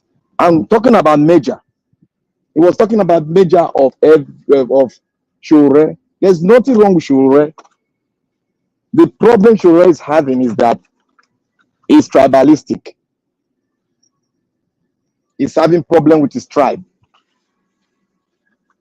because there's nothing wrong for you to say that you that you don't want a major, and we are telling you that we have been shouting. We just want to see reason with us, that we have the same fight. Let's come together and do it. We were clamoring on that for a long time on the internet, but he refused. He said it's too big, that he doesn't like. And one thing I want to say, we've always said this thing before, and some of us were part of it. You have a right to vote for whoever you want to vote for. But we have seen something in Peter Obi that everybody, majority, have seen. So you have the right to say you don't want to vote for him. That's left for you. You make your choice and vote PDP, whatever party you want to. But we, in the Obedient, we are not ready to lose like somebody who does not have focus. We are ready to lose gallantly if need be, because we are not who they say we are. And come to think about it, Nigerians are very linear. What happened in Congo? If it has happened, people would have stopped saying that Obedient are doing this, Obedient. Do you like the situation we are going through in Nigeria? Do you think a gentleman can go and solve? You can speak to Nigerians and Nigeria will shout out at you if you are contradicting what they believe in. So when you people come up here, when somebody attack the Obedient or attack Peter Obi in a very bad manner and the Obedient strike, you will say Obedient are not. Look, I am ready not to respect these politicians we have. I'm ready not to respect those that are against the fabric well-being of every Nigeria. I'm ready to disrespect them to see Nigeria work. So when you come, you fine-tune it in a baby form. You think that when you are going through a revolution, you'll be saying, sir. The sir will not get you because they will take advantage of you. You have to rugged. Look at what happened in Ukraine. Look at what, that's why I say most of us don't even go in the network and listen to information. No, neither we read books. In Ukraine, they didn't talk. They took their legislators, they put them in dustbin, two in one. They covered them and pushed them out. As they were coming out of the House of Parliament, they were throwing them into the dustbin. If Nigerians have done that now, they will say, oh, they are bad. They are terrorists. You see, we are of the 21st century. We are using information as a weapon. So anything you get, if you know that you are part of them, you can shout. But we have mentioned to the world that these are the people that are part of it, and we are going to be rudely against them. Like people like the professor. What do people think about him? So we should be saying sir for him. Well, Mr. Jonathan, I just want to say thank you.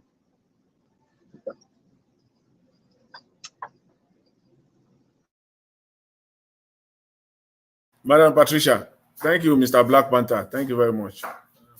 Madam Patricia. I'm here. Yeah, you're there. Okay, all right, man. So the floor is yours. 4 minutes. Okay, thank you.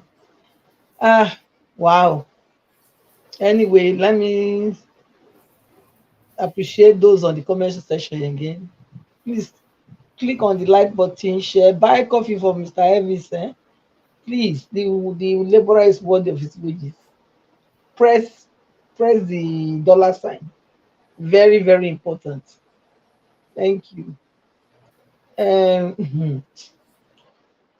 I think it's time that, like I said, I have already given my submission before. I think I will repeat the same thing. If Mr. Obi wants to succeed, if he wants to succeed, it's time for him to go and set up another political party. I know when I first brought that suggestion, many people say, "Oh, do you think it's easy? This is that. How many months do you think they can use?" But it's still got time. If you really mean to do it within 6 months, he can do it. And I believe that's the only way it can work. Even if he wants to go and merge with, go to PDP, it will not work. If he wants to stay in LP, it will not work. The only way forward for him that I can see that will make him still retain the momentum that he has gathered, the people that he has gathered, is through him having to disassociate himself from any of the other parties that we know and form a new one that he will be fully in control of and be be involved in all the processes, and make it, clear to anybody that's going to be holding any key position of what the vision must be very well spelled out before you give anybody any key role to play. And anyone that wants to be a member, they have to be indoctrinated somehow. They have to imbibe to the vision. That's how we can be successful. And it has to really there must be a lot of groundwork to be done. But I don't believe in people that are like so you'll be surprised that even among these so-called obedience that you say obedient, money brings out the true character of people. Money is an amplifier. You will be very surprised that if this so-called some of these people have money now, they will show you the other side that you never thought they have ever had. So for me, it's good.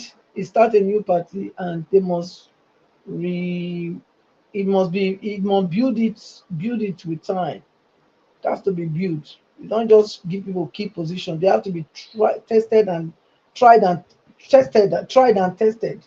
With different roles to see how they've managed it before. Even if it's not, even if it doesn't contest now, like I said, he can forge this party, this new movement on. Since his desire, he said he's not desperate to become a Nigeria president. Is that not what he said?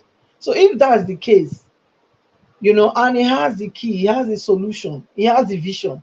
His own is to groom the next generation now. That's what he should be focusing on. If he cannot be able to become the president this time, but he should transfer that knowledge, let that knowledge, that OB passion, that vision, let it rebirth it in many people positively, so that in the future we can have a better Nigeria.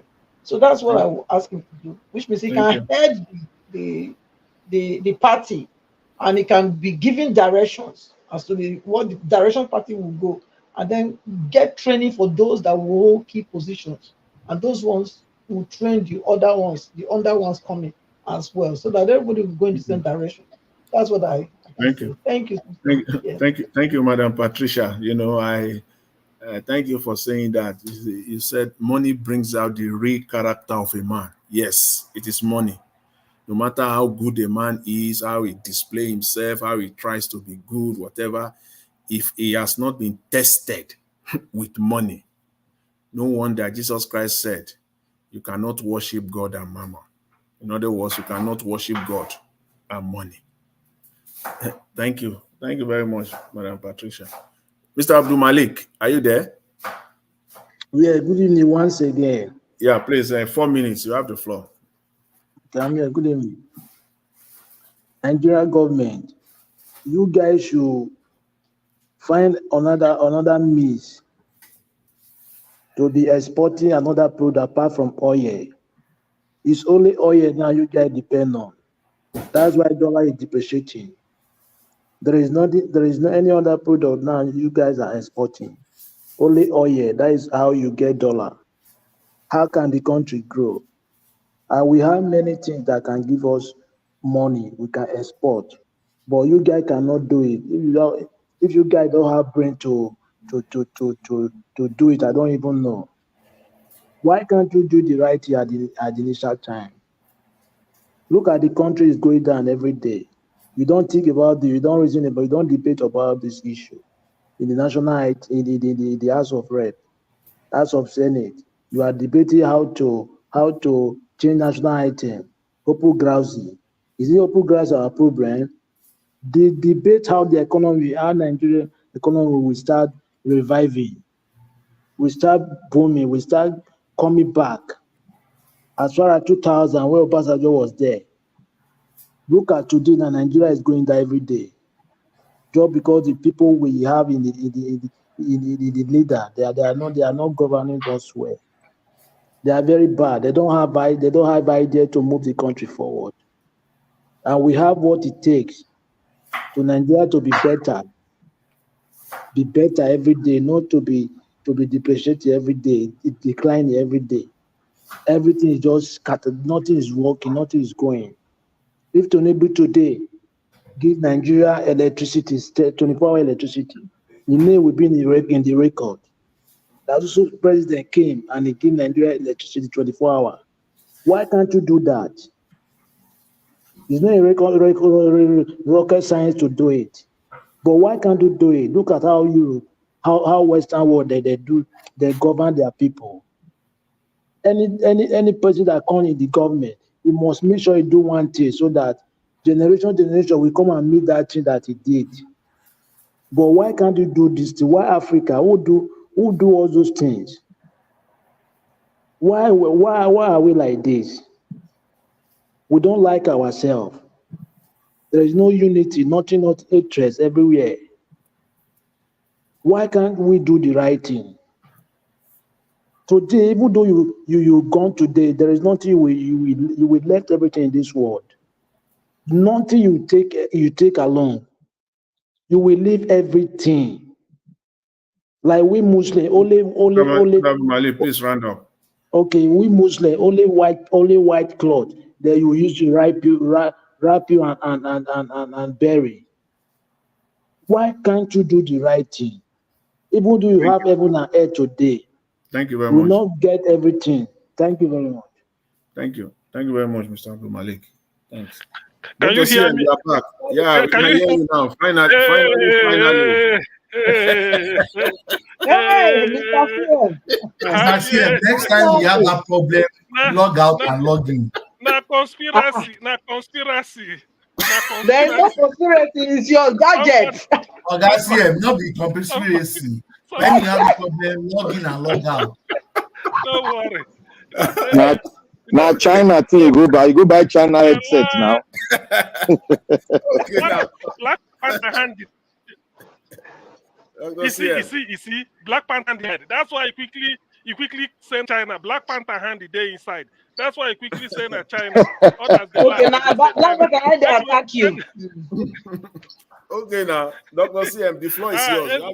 Now, please start. Okay. Let me quick. First of all, I must apologize unreservedly to the rest of Niger Watch panel. It's really an embarrassment anyway, because I never expected it.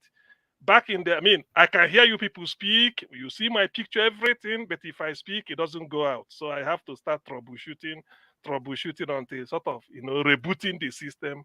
Well, whatever virus Black Panther sent, I cleared it. So the thing is working now. So, so, so just to say So something, you know, at the virus now, no problem now. I, At least I'm doing I, thank, something. I thank. So, so anyway, the thing is, I understand what everybody has said, and it's quite. I wish, because all the things we've been saying here are mainly, what is it called, solutions. I wish if they're listening to us, which I believe, why can't they take what we prescribe here? It's not enough to say we're hearing feedback. Oh, the higher mighty listening to us. We're not here for a joke. We are here for a serious business. All the solutions we've been profiling, they should have taken at least 50 or 60%, and they won't be the same. After all, they will take the credit. So on this open grazing, I just want to touch on something. There's a man called Alhaji Abdullah Ganduje, APC chairman now, and former governor of Kano State. You know what he said? He told his fellow Fulani people, say, don't go south. There's a land in Kano. It can contain all of you. Come here. I'm not making it up. People should go and check back. He said it, even when Buhari was in power, not now. So what? Why not? Why can't they take that option? Okay. Option 2. From Kano State, you move down to Kaduna. From Kaduna, you can come to Benue, Abuja, Benue State. Former governor of Benue State, Samuel Oton, said, we don't want you to be carrying your cattle all over Benue. We have land. If you want, come and buy land here and set up a ranch. If the climate in Kano is not good, what about the climate in Benue? All these things I'm saying, I'm just repeating what people have said, so that, because Nigeria, sometimes after 6 months, the same debate will come up again in a different fashion. Otomi is still alive. He said, we have land for ranching, but we don't have land for open grazing. The man is on record. That's why they were looking for him to buy him. So what I'm saying is that there is Benue, River Benue. They can't finish drinking River Benue. And moreover, it's a river. You irrigate it. You come to the local government bordering River Benue all over. I mean, the local government in Benue State bordering River Niger. You can buy land there and set up your ranch. A cow, average size cow, is about 500,000 naira. Some of these headers, they have more than 200, or let's say 100 pieces or 150. Now, I agree that they themselves, because they look ragged and they look a little malnourished, they are not the owner. Those people giving them those cows to head for them, they have money. If you are having a business of, let's say, 500,000 per cow, if you have it 100 of them, it becomes 50 million, I believe. If you have 200, it becomes 100 million. Why can't you be able to spare 100 and something thousand, 200 and something thousand per plot? Or it won't be up to that in the middle belt. You spend like, say, 5 million. You buy a big land, ranch it, and then do your business. That way, you even be selling not just the cow, you sell the cow dung for manure for local farmers. Somebody with a technology can come and meet you, partner with you, and start up a milk dairy farm there. You can set up so many things. That is if the intention is to rear cow for business. That is if the intention, because I doubt it. Otherwise, why are you leaving Benue State till you get to Bayelsa? Okay, even at that, take land, come and buy land and set up a ranch. Former governor of Ekiti State, Dr. John Kayode Fayemi, he went and brought a special breed of cattle. I think they say it's from America. Set it up in Ekiti State to show example. Kayode should have said, look for some Ekiti indigens. Say, you carry this cow. From here, you can go to Oyo. From here, you can go to Anambra, go to Cross River. It's not done. So there is an example to show. We've had ranches in the 60s. Obudu cattle ranch is there. Those of you from when they did Western region, the whole of Eshake, Ibarapa, all those areas, they are Awolowo will establish many farm settlement scheme. So it's not that we don't know. If the intention is to rear cow, I've given two options from Ganduje and from what is the name, Gabriel Otom. If the intention is to make it a business, that's it. Government has no business involvement in it at all. So because they are insisting on doing it their way, it means that they are not doing it for business, which confirms what most of us have been saying, that this is another Fulanization expansion or Islamization by other means. You know, when you establish a ranch, no more raping. You can't be raping people now. So the women, if you establish ranch in Benue, for instance, the women of Bayelsa will be safe. The women of Delta, Edo, everywhere. You can't, nobody to rape them again. There's nothing like clash. You go do your own thing. I go plant my small tomato for my backyard. Nothing. So we know the advantages, but it is purely politics. That's why they want to ram it down our throat. It's not gonna work. For those that are saying they revoke a certificate of occupancy of somebody, but like, so which means the people of Lagos State should revoke the certificate of occupancy of Dangote that set up refinery. What really are these people talking about? Sometimes when I hear that, because some of us do not have opportunity of going to Arise TV or channels or everything, so they feel that those of them that goes to that mainstream media, Arise, TVC, NTA, AIT, you know, they feel that they know more than us. They don't. If you are revoking the license of anybody because he built a business in Kano or everything to show, then people will revoke the license of Dangote. Even all in a warehouse in Apapa, they revoke the license. What does that mean?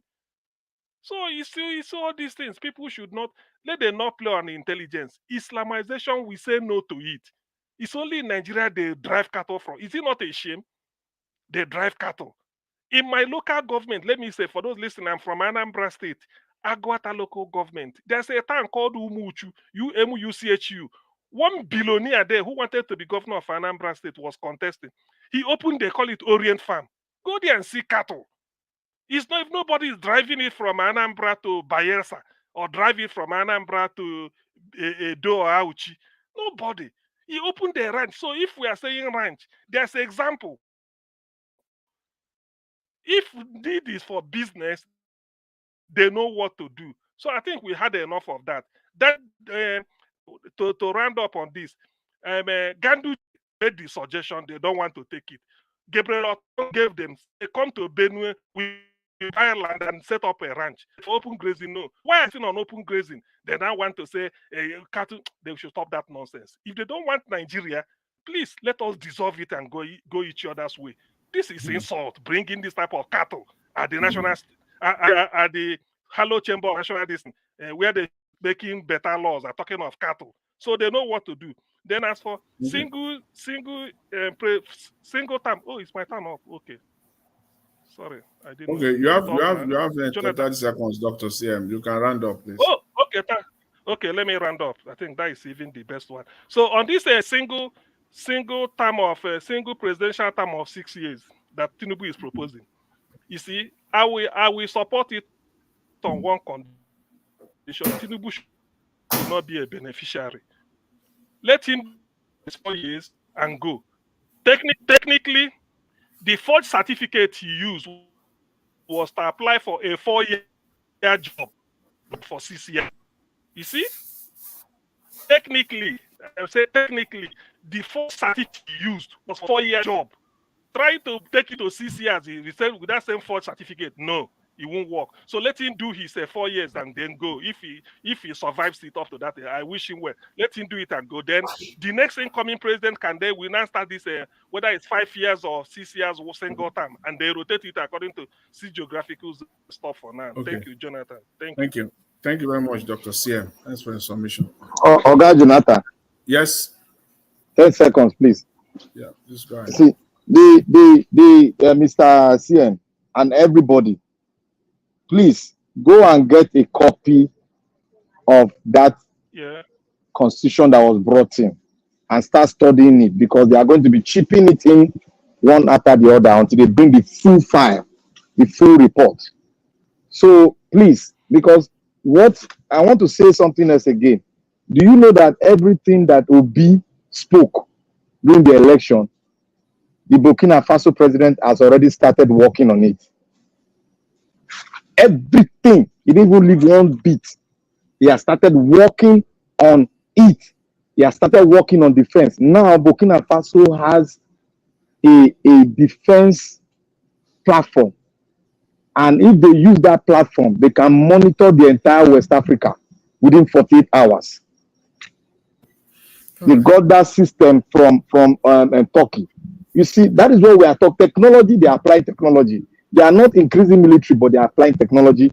And he has started donating 4,000 tractors per each constituent in Burkina Faso. And then they've started doing it. Thank you. Yeah. Thank you, Mr. Black Panther. Yeah. Hey, Mr. Chris just came in. Yeah. Let me just add to what you said just now about the 6 years.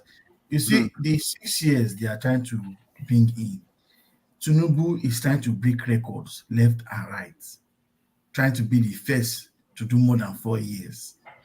The issue is his certificate, his documents can't take him beyond that 4 years. He can't survive it, and he doesn't want to put somebody there.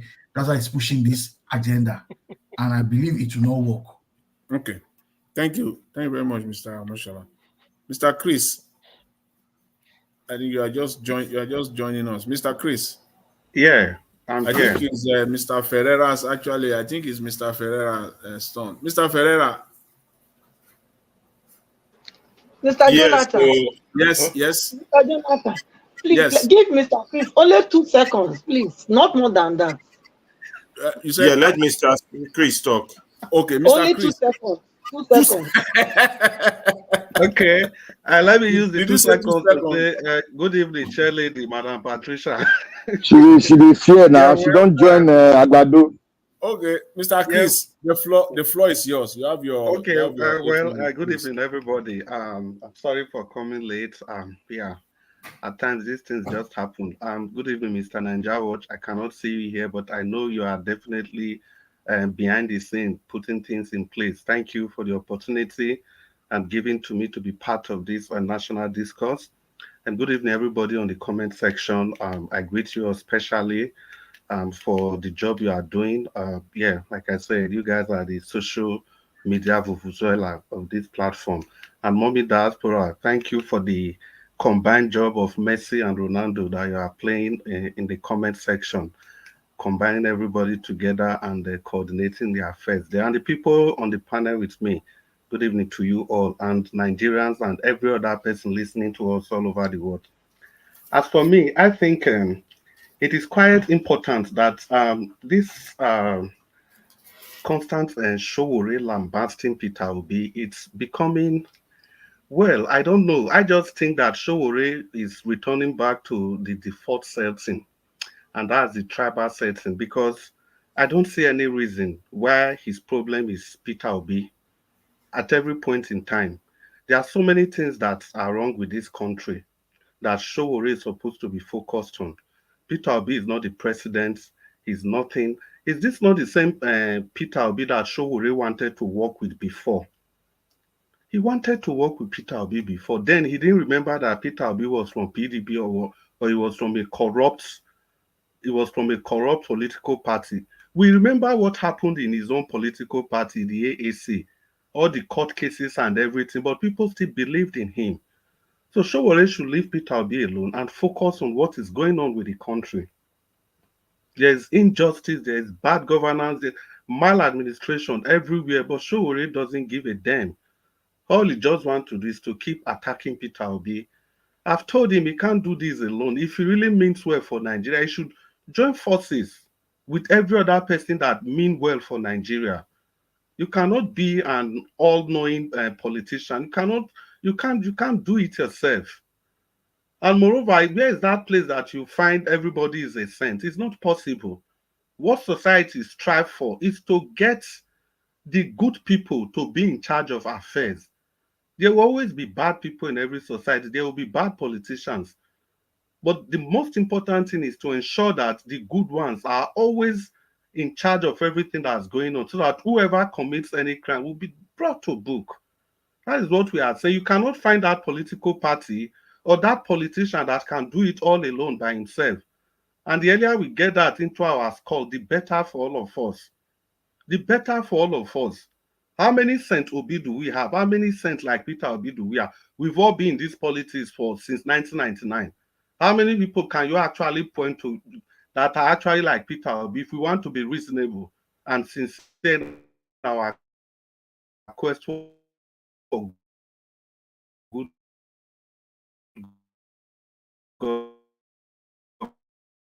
Is that Chris? Yeah, Blue tendency. Oh, what about now? Is it better? It's just breaking. Yeah, okay, you can go ahead. It's like this attack is systemic. Can you hear me today? Yes, maybe. yes. Can any go ahead? Yes, go ahead. Yes, we can hear you now. Hear me? Yes. Yeah. So the point go ahead, my brother. The point I was just making with that is that see this idea, idea of we looking for a group of saints to come and free Nigeria from these shackles of misrule is a utopian tendency. It's a utopian tendency. It is something that exists only in the books. The way to go is to make sure that we get trustworthy people to be at the helm of affairs at every point in time. That is the way to go. It's not about if you just see one corrupt politician here, then everything is over. No, it cannot be like that. We have to ensure that the good people take charge of affairs. And as long as we keep separating or segregating ourselves from everything politics, everything political party, we are not going to go anywhere. Because as long as I know, in Nigeria, there is no room for independent candidacy. So if you must play this politics, you must belong to one political party. You must belong to one if you want to be realistic. You have to belong to one, no matter how you look at it.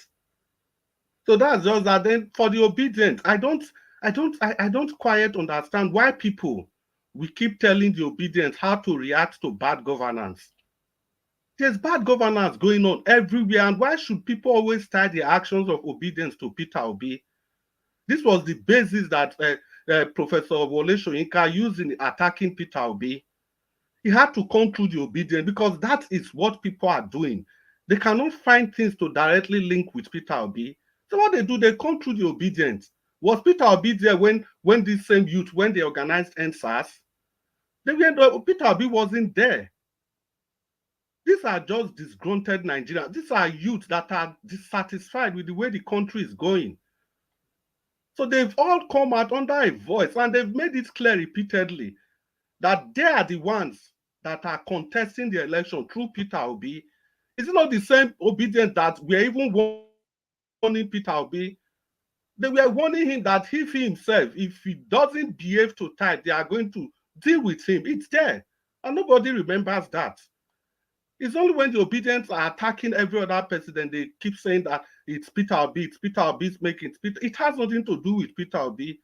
These are unsatisfied Nigerians that have never known good governance since their birth.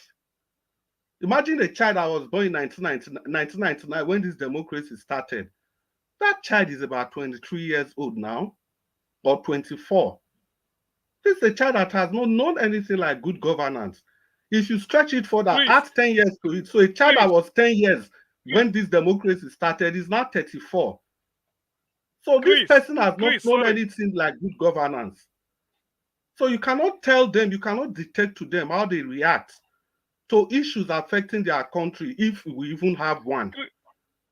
Chris, like somebody said in the WhatsApp, Dr. CM, please. Okay, just 10 seconds. When Oluomo and his gang, we are telling Igbo not to vote in Lagos, even slaughtering people, closing down this thing. How many people tell Tinubu to rein in on Oluomo? Did anybody mention I'm just coming to that. Imagine what the people did in 2014 election.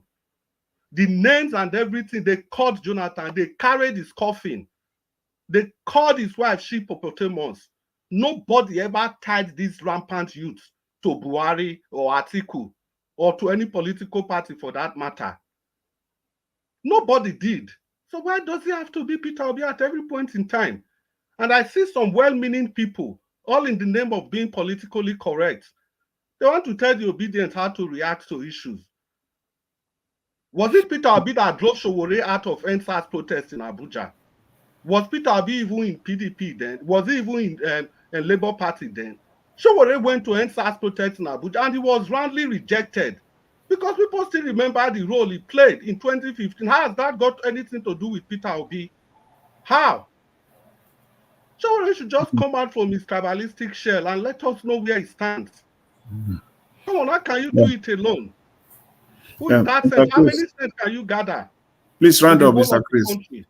Yes, I'm just going to round up. Dr. CM, you were talking about this ranching. Now you said everything, but fire me. It wasn't US he went to. He went to Madam Patricia's country. That is Denmark. It was there they gave him the prototype of cattle ranching, which is brought to his state. And the man from Kanu, Ganduje, he proposed a big ranch complete with educational facility, hospital, artificial insemination, everything, animal husbandry. He proposed all of them with funds and everything. It was recorded on national television. The land provided, facilities provided, and these people, they didn't use it. Those facilities are there, they didn't use it. And you tell me cattle ranching is about cattle. No, it's about the encroachment of Fulanis into the land of the country. Yes. And as long as we exist, it's not going to stop. We are going to keep talking, and nobody, I repeat, nobody has the right to tell me how to react to bad governance in this country.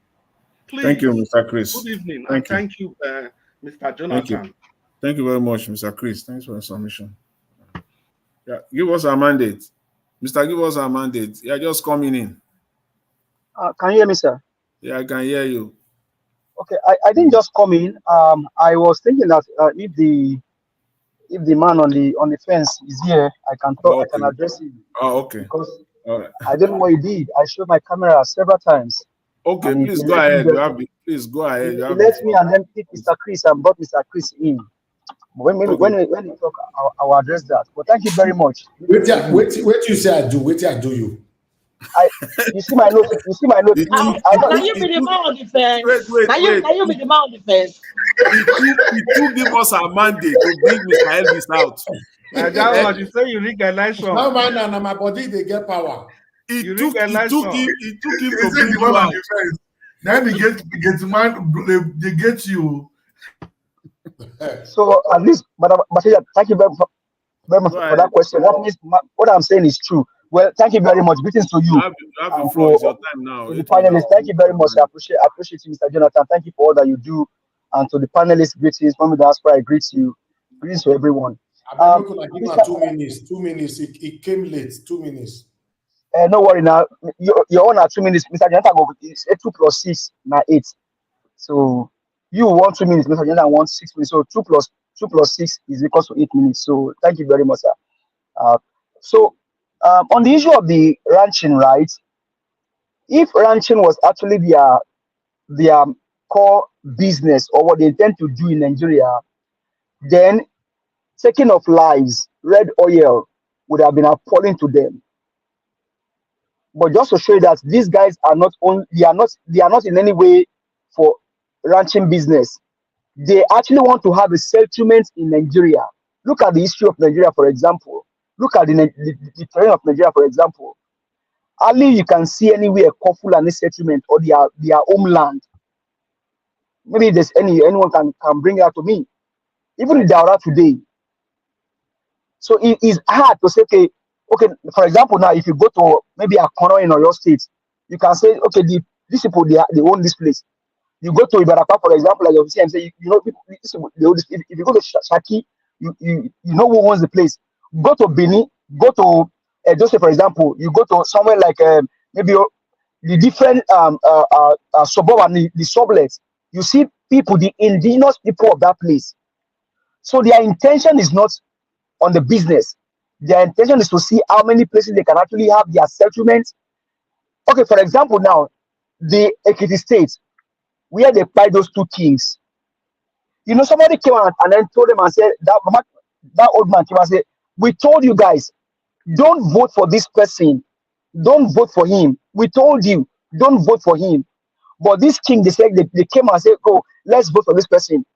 Now they've been pied, they took them and all that. So these guys, their intention is not to actually run to rear cattle or to do business. Their intention is to look for settlement, and their intention is to do it every state of the country. And that's why the one that sits in power today, in quotes, will tell you that governors give me land and I will end insecurity. Where is he driving at? If they give him land, who will he give the lands to?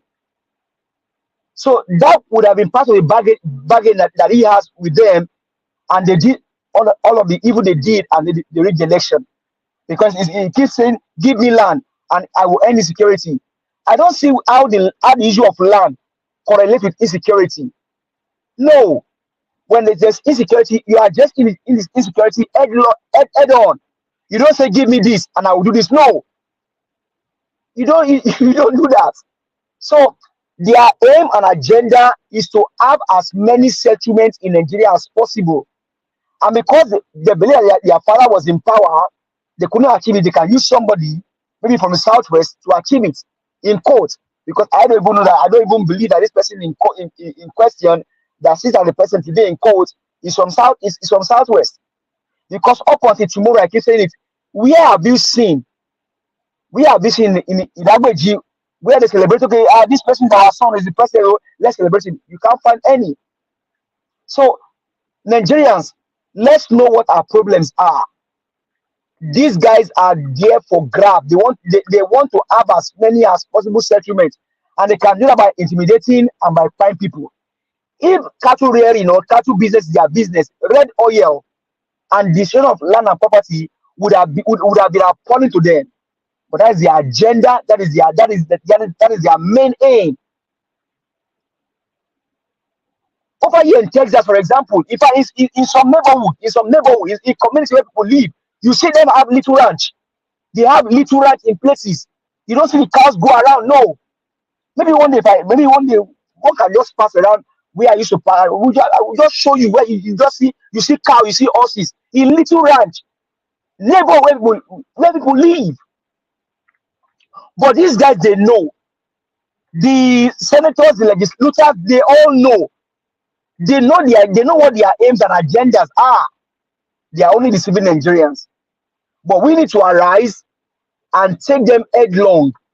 Because if care is not taken, well, I'm only praying that what belongs to us is not given to foreigners. But we can't sit here and pray and continue to pray. We have to take action. We have to arise and take action. And like I said, for example, what is saying what they're saying in Edo State. There's a connivance with the governors and the senators and the red members to do this evil. Now, on the issue of obedience, Mr. Chris, I don't know if I can say it better. We have just said it all. You can't tell me how to react to somebody came to my house, burgled my house, and you are telling me, oh, you shouldn't have probably bring out your own coat iron now, so I should let him tie me, right? Nigerians, what is happening to us? What is our problem? An average child born 16 years ago have not seen anything called good governance, and we are here saying that the obedient. Who are the most dangerous sort of people when it comes to taking government? Is there any? Please round up. They carry somebody's coffin. That means you are saying that the person is dead. Obedient did not carry any coffin now. We have not even, man, and you are saying that obedient. Come on, I really know. I don't know. I don't know how we address this situation. These guys we are only out fighting against bad governance and looking for good governance for our country. So what is the problem? You left Oleshoyinka, you left Bayo Onanuga, you left the Alakis, you left the Oluomos, you left them, and then you are attacking the good Nigerians. What is our problem, for God's sake? Thank you, Mr. What's our problem? Mr. Johnson, thank you very much. I'll just use the mic. I'll use the mic. Thank you very much. I appreciate it, sir. Thank you. Thank you very much. Yeah, I think we're all done now, except that Mr. Ferreira. Mr. Ferreira, are you still with us? Yes, I'm here. Okay, you can do your 4 minutes now. Yeah, okay. You have the floor. So yes, it is important as we all talk that we focus on what is important in front of us. The process has to be changed, and the system my dear, please, let's go together.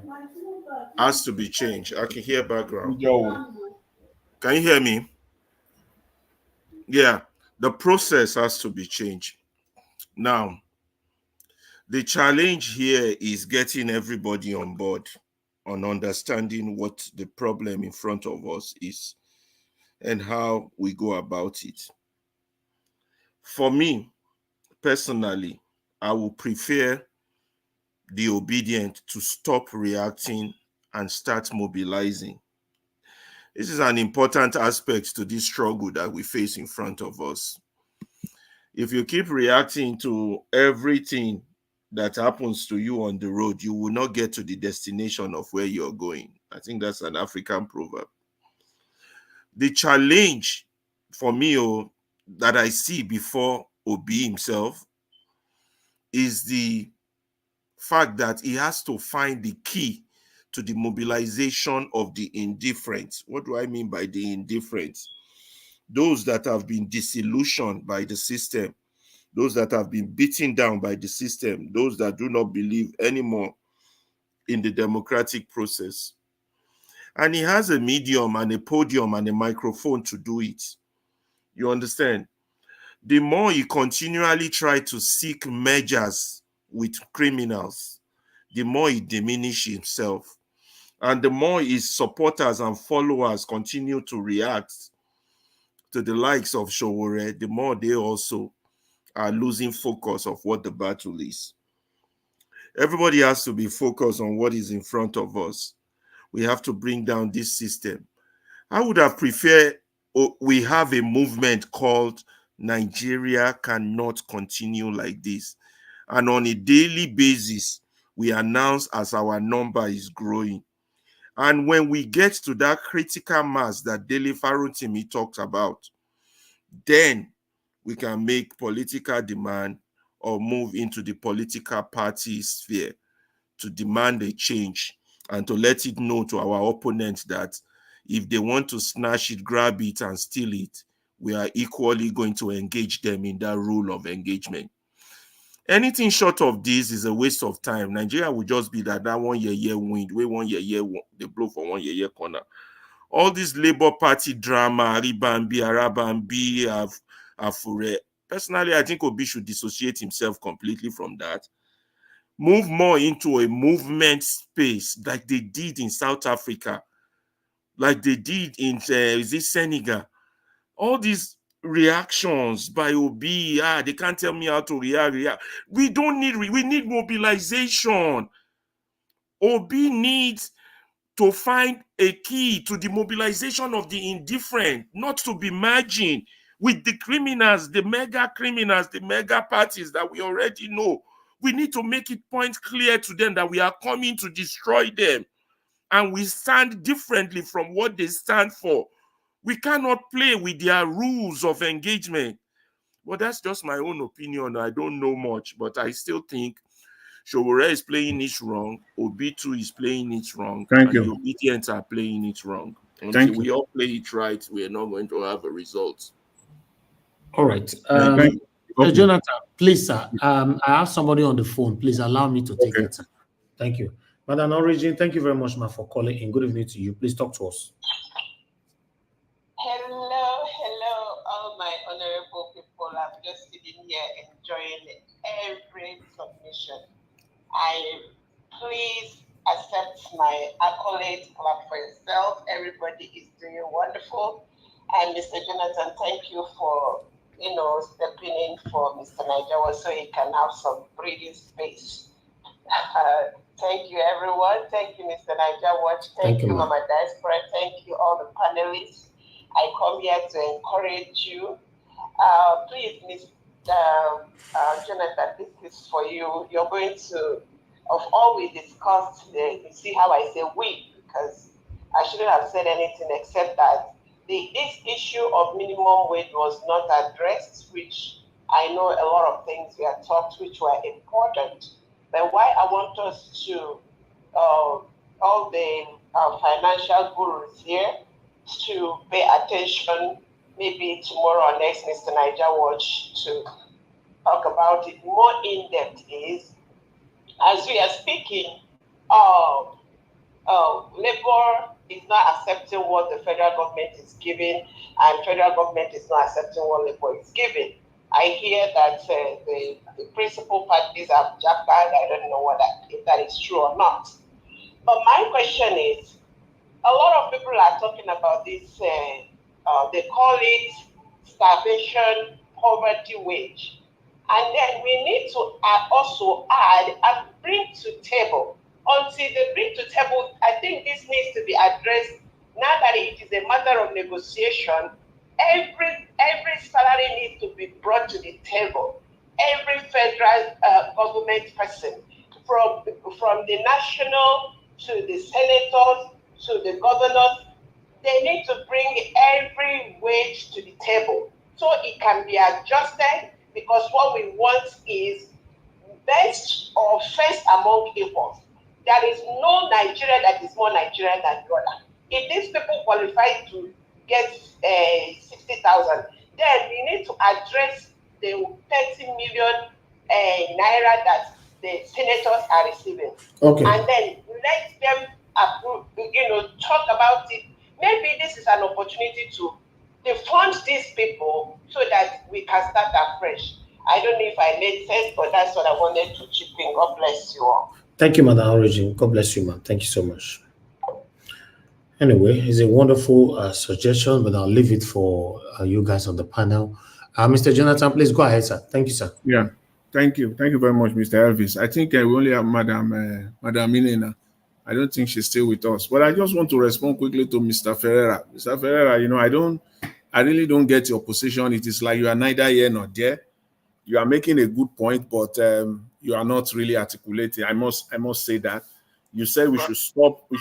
You said we should stop reacting and start mobilizing. My questions are this. Wait, my questions are these two fundamental questions. Who do you want to mobilize? You see, and let me finish so that you see, you want to mobilize uninformed people, people who don't know what is going on in the country. Reacting is educating the people. Reacting is bringing the uninformed people to the floor. So it has to be a combination of both, at least at the minimum. We must continue to react. And if mobilization, fine, but you cannot leave one for the other. Impossible. It will be a dead end. So you can't. Can I add to the question? If you finish, add to the question. Go ahead. Yeah, Mr. Ferrari, the part I want to add. So, which group do you belong to? Because you've advised the Obidients, you advised the Sowore people, you've advised which other people again? My group is this. That's a very good question. My group category is this. Of people that you advise. I belong to. Now you are speaking as if you are not part of this whole problem. That's the way. That's what I sense from you. Who are you? Listen, people. My group that I belong to is that Nigeria cannot continue like this. That is I want to bring the system down. And listen, I described it earlier for you. I told you that we are like a bus that has no tire, that is no engine, or the engine is about to blow, and everybody is struggling to be the driver. That means we are going through the wrong strategy. Obi is going through the wrong strategy. He should have formed a movement. How is Obi going through the wrong strategy? The wrong strategy is that he's planning to run in 2027 under the same rules. It's been 1 year since they cheated him. Nothing has happened in the house. No movement is going on to say, let us address that is where the Mr. Ferreira. Mr. Ferreira, that is why your argument on mobilization is okay. But your argument that reaction should stop, that it is irrelevant, it is useless. No, the reaction is on the wrong things. How? Wrong things. So what we're doing here, what we are doing now is wrong too, because you are reacting. What we're doing here also is wrong. No, I'm not saying you don't react, but I'm saying we should not like now. Every time they talk about obedience, all they know about obedience is how they react to things. This should not be the main thing. If I may come in, that is exactly what I'm saying. If we keep quiet, it becomes the standard. I'm not saying they should keep quiet. Are we truly reacting? That is the question. I'm Because not this is saying the keep narrative. quiet. Wait. This You're is the missing my narrative point. that is being Reaction painted. They are painting is the important. Obidients as being reactive. Is that actually the case? If the No. Obidients were reactive, why did they not disrupt the You have asked of the a very good question. election? Let me If answer the now. Obidients, Let me if they answer. You have hadn't asked. listened to the Supreme Court judgment, what would you people have said? Listen. You have asked very good question. You're not giving me chance to answer. You understand? When you react, don't react to a person. React to the system. That's I'm an advocate of reaction. Mr. Ferreira. So what do you think? What do you think? Wait, Mr. Ferreira. So when we are reacting today, let's just take today. Let's just narrow it down today, the last 3-4 hours alone. Forget about any other thing. Yeah. So what I reacted to today, was it not about issue? Was I reacting to a person? What Mr. CM you don't personalize it. Please never personalize Nigerian issue. No, Mr. Ferrari, let me tell you. Let me ask him this, please. Can you allow me? Let me ask him this. Give us our mandate. Hold on. Mr. Ferrari, you said you should react to the system, and you forget that the system is being represented by people. The system that Agbado is running today is being represented by the likes of for example, today's reaction has been mostly on Sowore. Sowore is not representing the Agbado system. Soyinka is representing the system. I know Soyinka is. I agree. I agree. So the likes of Soyinka, they are representing the system. That is why we react to them. We have to keep them short.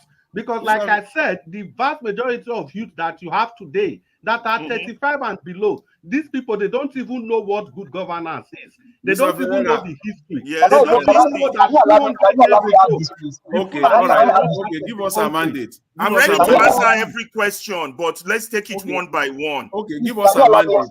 Give us a mandate. Give us a mandate. Go ahead. Okay, so for example now, take for example what happened in the US, for example. Yes. Trump and his supporter, right, during the general insurrection, they believe that they were rigged and all that, and they reacted and all that. So now, even what they did was wrong.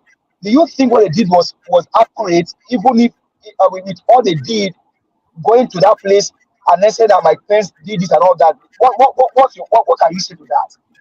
I didn't hear the question properly. Can you repeat it, please?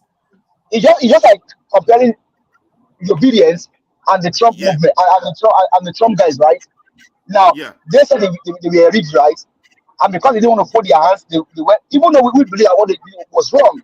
So do you think in what you are saying now, do you think Obidients are actually out of place in what we are doing today? Calling out the system and the people supporting this evil. Do I think they are out of place? Yes.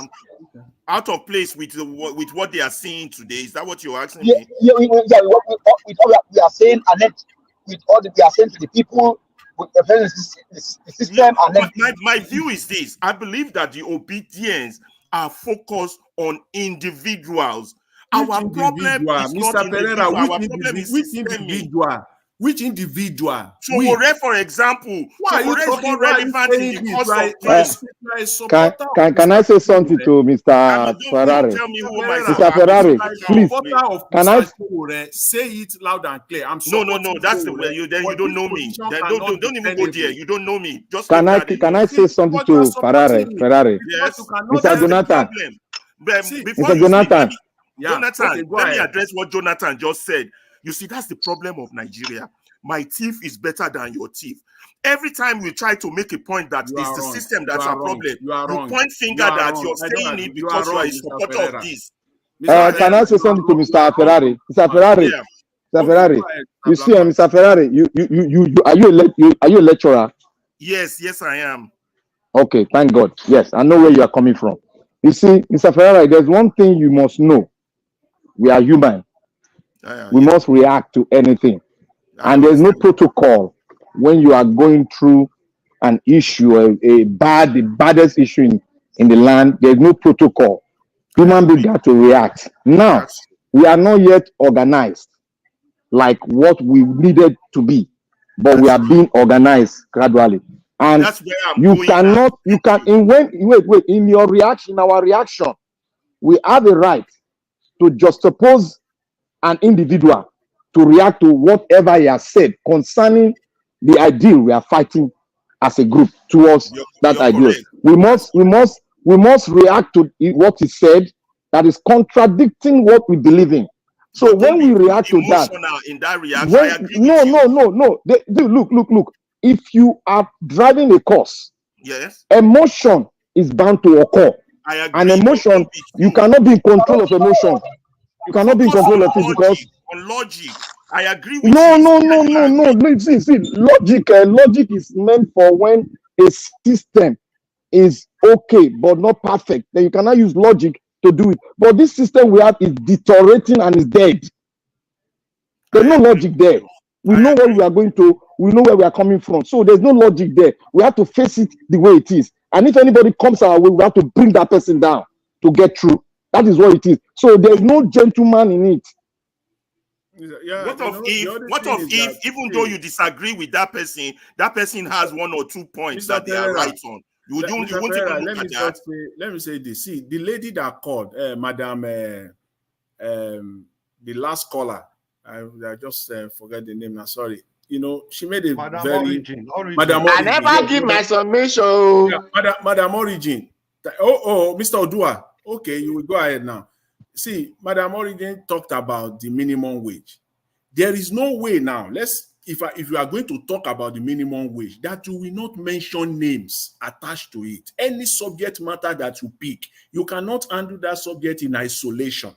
There are people behind each and every matter, each and every policy issue, each and every political, economic, or social issues. You can't just address it without mentioning names. If I'm going to talk about minimum wage, I agree. Now, like the one that how will I not mention Mr. Tinubu? How will I not mention the finance minister? How will I not mention the labor minister? So I'm not objecting to that. You also have to mention the labor union leaders who are compromised.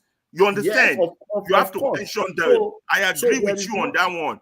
But when you are focused on the people that I'm not putting it right. Okay.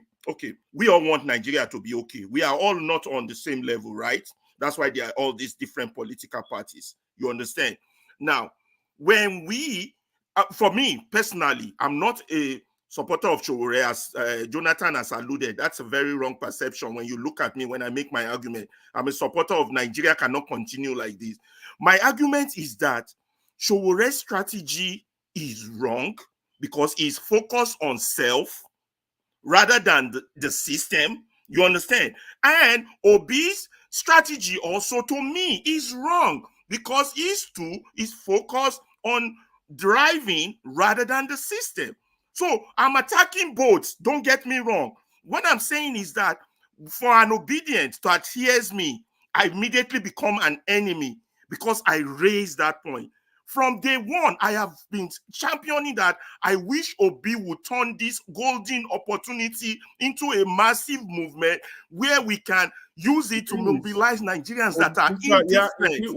When it comes to Mr. Peter Obi is playing the role of an opposition, effective one that we have never seen in the history of Nigerian politics. I would disagree with you on that. That's just one man. That's one man doing that. That one man doing it. That's what? That is what? Just one man doing it. Just one man. Just one person.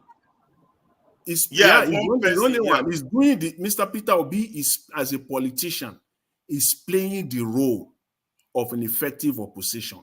When you talk about the electoral system, because I know that is where you are hanging it on, that's where your position lies. That is what you really want to deal with. You want to talk about electoral system. That if you want to go on 2027, stop opposition. Don't talk about Thank anything. You, Mr. Jonathan. That is where it's going to. Thank you. Mr. Tinubu can rack Nigeria down to $100 billion in debt. The Fulani can buy anybody. They can do whatever. Just leave that. Just focus on electoral system. How do you think? Thank you, Jonathan. Thank you, Mr. Jonathan. Please, do you think, even though the oppositions are raising voice, do you think they are having any effective impact on the action of the Tinubu, the Agbadorian people? Even though they are making noise, do you think any of their noise is having a very great effect? A very great one. It's a huge effect because something is that all of these things are in record. Now, why are they doing most of the things they are doing? They are sometimes they compromise their process. It's because the man keeps speaking, and Obidients are not docile. They continue to speak also. So you may think it's not effective, but I tell you what, it is very, very effective. Now, the issue of the highway to fraud, what happens to highway to fraud? They may tell you that they have stopped it, and then they still stole money. But regardless, they tell you that they are stopping up. Obi told them before the initial that this project will last more than 30 years. Now they said they stop it. So you may think it's not having effect, but I tell you what, it has a very great, very, very great effect. So I will not say to just keep quiet. Speak, and speak on. Thank you.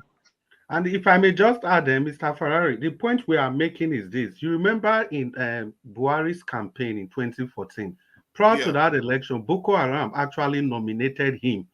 They nominated him to be their representative to negotiate with the federal government. And nobody used that against Boko Haram. Just imagine if it was today that IPOB or ESN nominated Peter Obi to speak for them. What will people say? What exactly would people say? So the point is this. It is written, gods live by speaking, and they die by killing themselves. If you don't speak, you die. If you don't say your own stories, you die. If you don't blow your trumpet will be rusty. So when people throw accusations at you, it's your responsibility to debunk those accusations with facts and figures.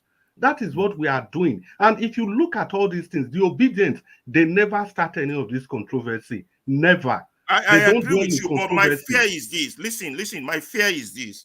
Okay, we are debunking, we're doing right. Remember, anytime you see me jump on this panel, it's when one of the Agbadorians come and put some misinformation to us or try to mislead us. So exactly. My fear is this desensitization. You see, over time, if it's tick-tack, the Agbadorians do, you say it becomes normalized. And as over time, Nigeria will just see it as the normal thing. It's just the opposition speaking. Okay, and the system is okay. Let's keep doing it. Okay. You understand? You desensitize. Mr. Ferreira, thank you. Yes. Thank you very much. I think thank you. Mr. Odua. Thank you. God bless everyone. It's your 4 minutes now. The floor is yours. Me, I come here, advise the northern people who know say they get cow.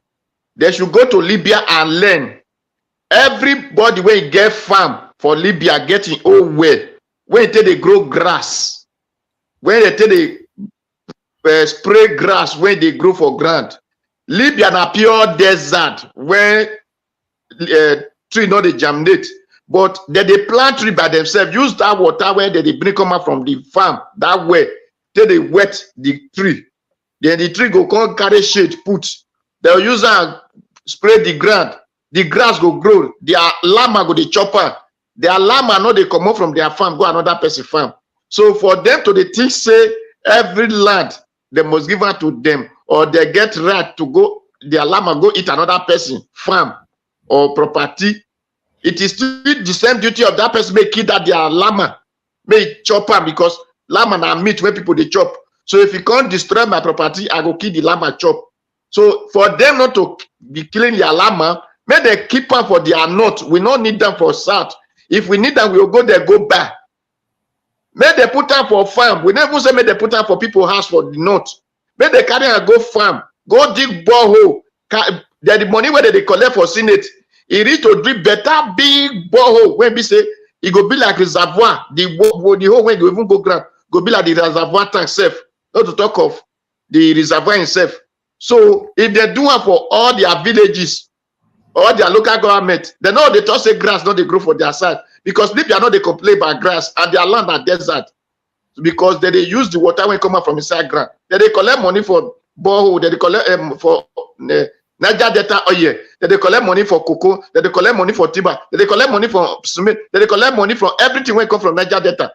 And they chop and make they use sand to do borehole for their land. Till they supply their animal food. So that they know a problem not go the day again. They know they just say that other enemy clash anymore.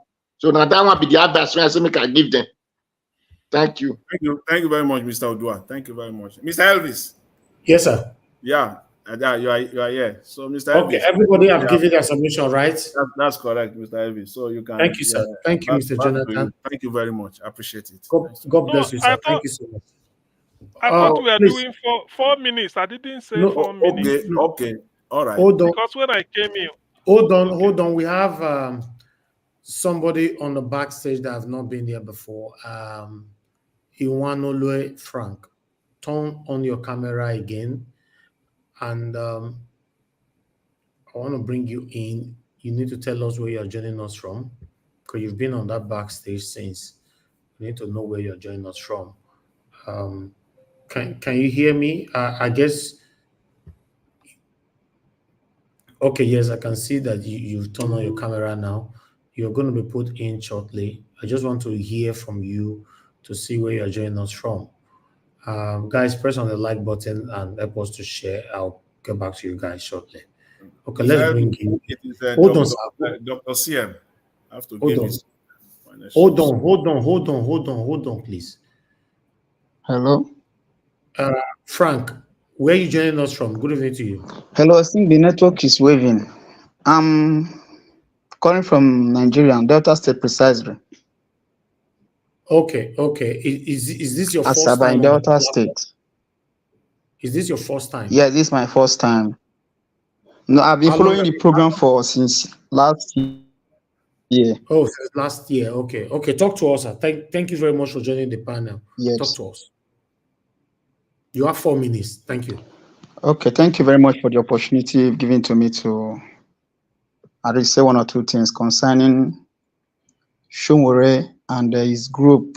The way they attack P2B is what I don't really understand. You see, I don't really understand why he's focusing his attention on Peter Obi. I'm a good follower of Peter Obi. I am an Obidient. So I don't think that man like what is called good governance on his own person. I don't think he likes what is called good governance. I don't think he likes when someone comes out with good characters. P2B has been a man that, from what we learned from him, he has been a man that is upright in whatever thing he's doing. Exactly. So even me as a person, I have learned a lot from that man. I'm not from Anambra State. I'm from Delta State. But I followed him. Every bit of that election, I was with him. I was trying to know why he is that kind of a woman, that kind of a person. So if Sowore would come out every day to castigate this same man we are talking about, then that Sowore has a question mark. He has something to say. He had something to say that we don't know. So that is it on that aspect. Because if he should be a reasonable somebody with everything that is going on in this country, and you still wake up to attack such a man that who has come out to lead the youth, to show us the light, and that same man is who you come out every day to talk against, then I wonder the kind of human being he is. So that is it. That is just what I want to contribute today. And this is my first time. I don't want to say much, but I heard the one he said yesterday. I wasn't comfortable. I was in this program yesterday. I do follow this program up every day. I had one he said on Saturday. So I don't really understand the kind of human being he is. That's just my point. Thank you very much, sir, for this opportunity. Mr. Frank, we really do appreciate you. Thank you for your time with us. And God bless you. I'd like to applaud you for joining us for the first time. God bless you. Thank you.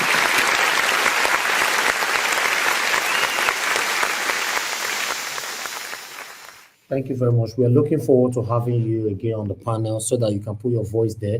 We are talking about what is affecting us in Nigeria. So we shouldn't leave just one person into this to be doing this. So your voice is very, very important on this journey.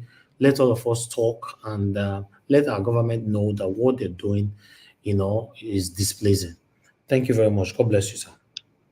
Thank you, Sam. I wanted to say something. Sorry, Okay, I never said it from. I so much like this program. I so much liked you as a person. Since I've been following this program since last year, I noticed one thing about this program, and it has made me to fall in love with this program. So I don't miss it. I don't dare miss it for any day. I'm always on it. Once it's 8 o'clock, once I'm back from work, I'm always on it. See, 12 o'clock or 11 thereabout, I put close. So I just want to say thank you for making us see and have a platform where we can discuss this issue of Nigeria is eating everybody up. I say thank you once again. God bless you, Mr. Frank. I really do appreciate you. Thank you so much. Thank you. Thank you. Okay, yes, go ahead. Can I give a word of appreciation to the brother that just spoke now? Yes, Frank. My brother that just spoke, a great obedience. I just want to say this to you.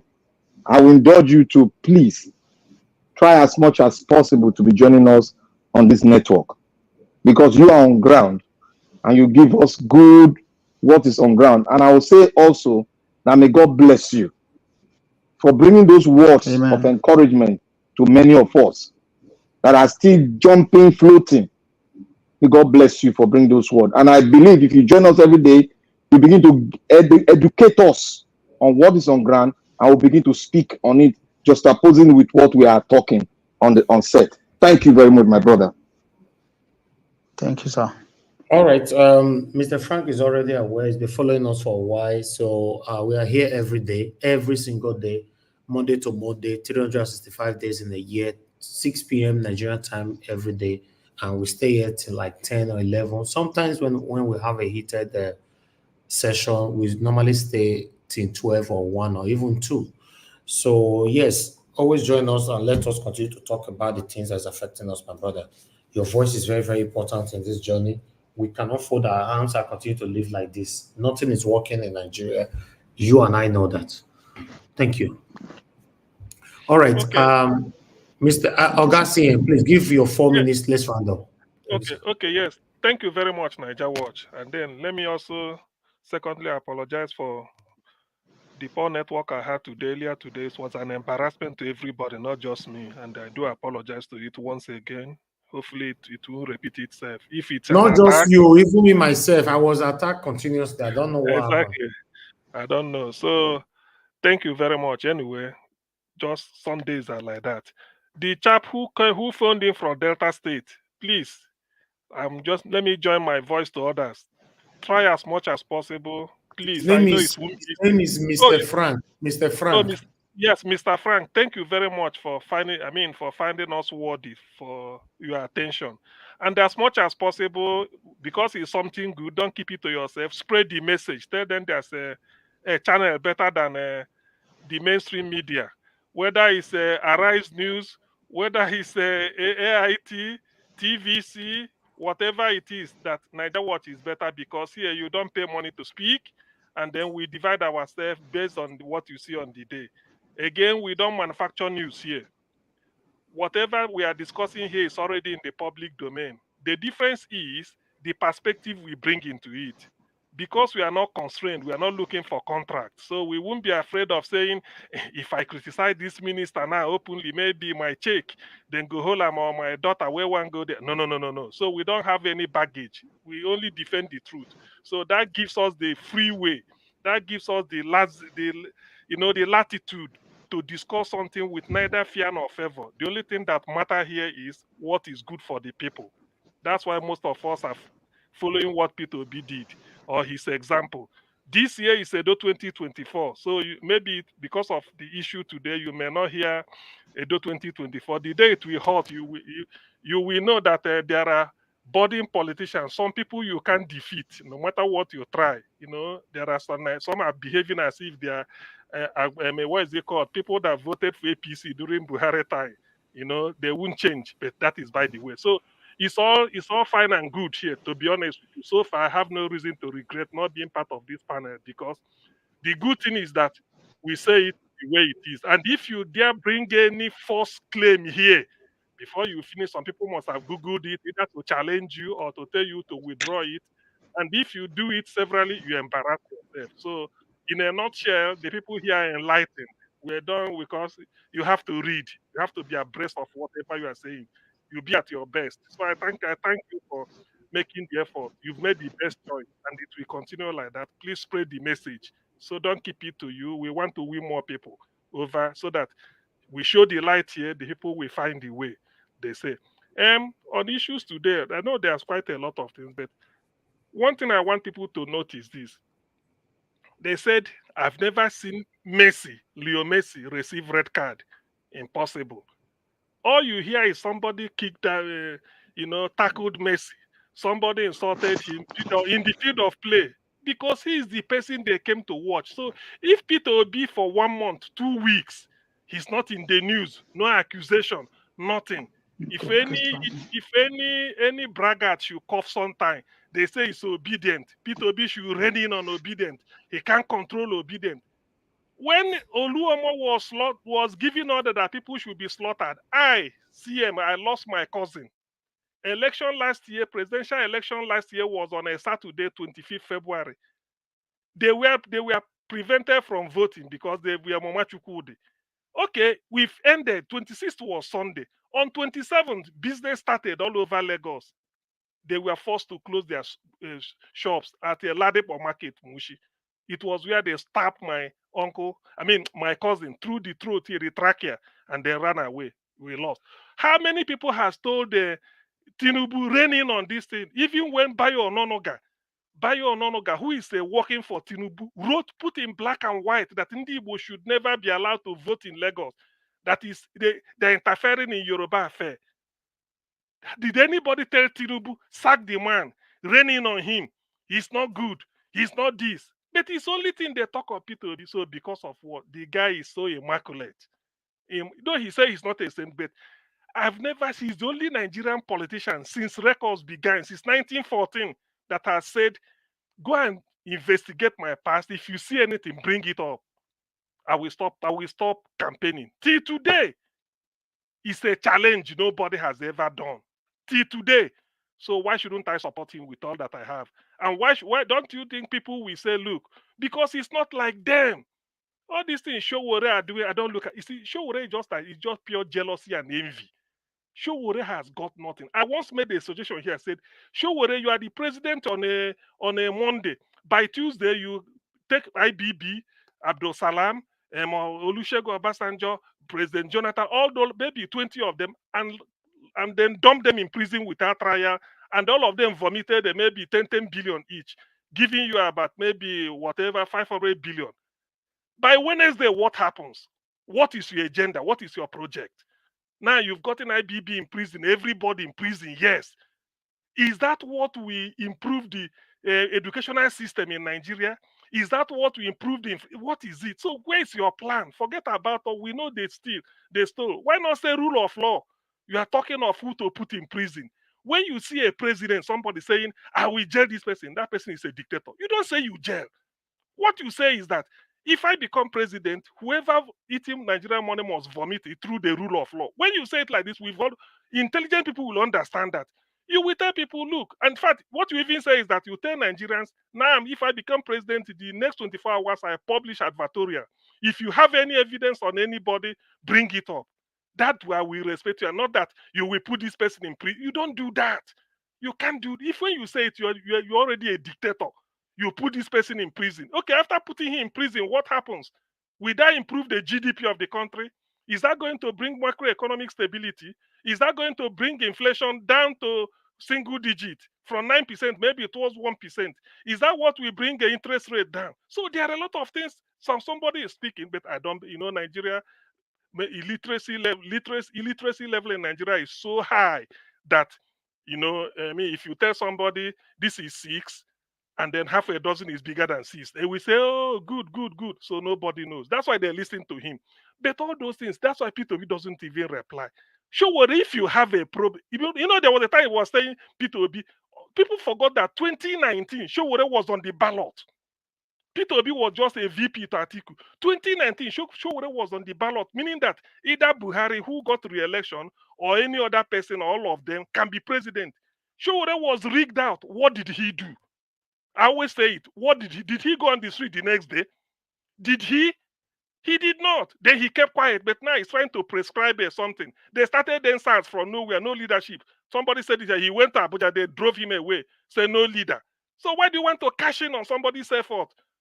The AAC of his party, any parties must have an executive, have a, what is it called, board of trustees and all those things. Sowore, which one, where are the party?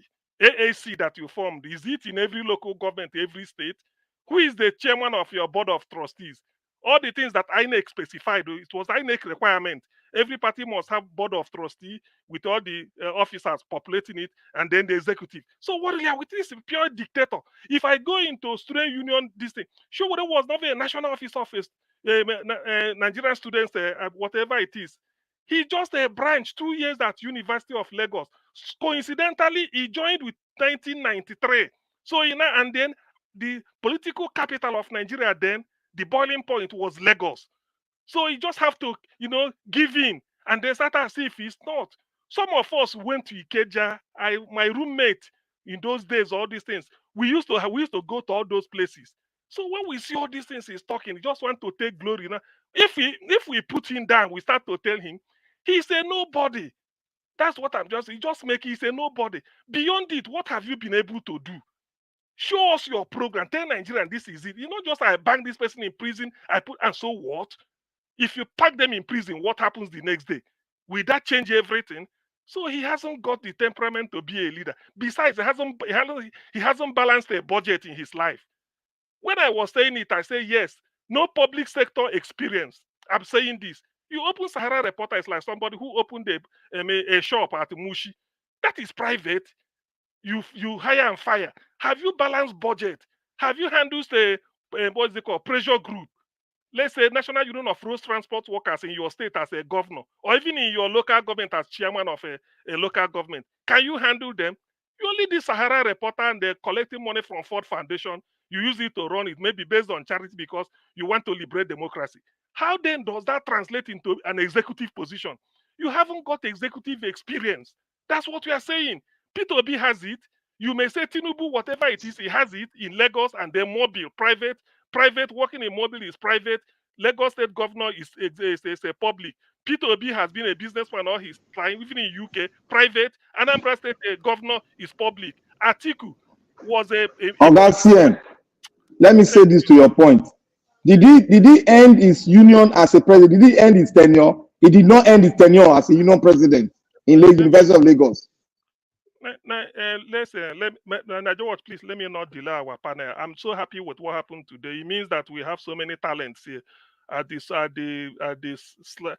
what is it called? At the snap of a finger, somebody, the system will keep running, even when you are not here. So I'm so happy for that. Jonathan, thank you, Madam Patricia, thank you. Anybody of us, we all talents here.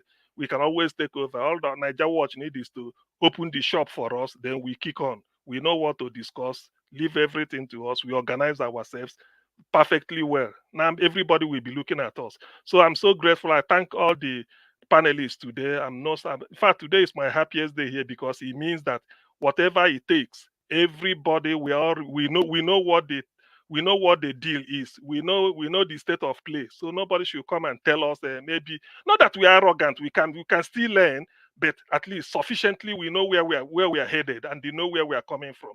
So Niger Watch, a credit to you and then to everybody. Thank you very much. Thank you.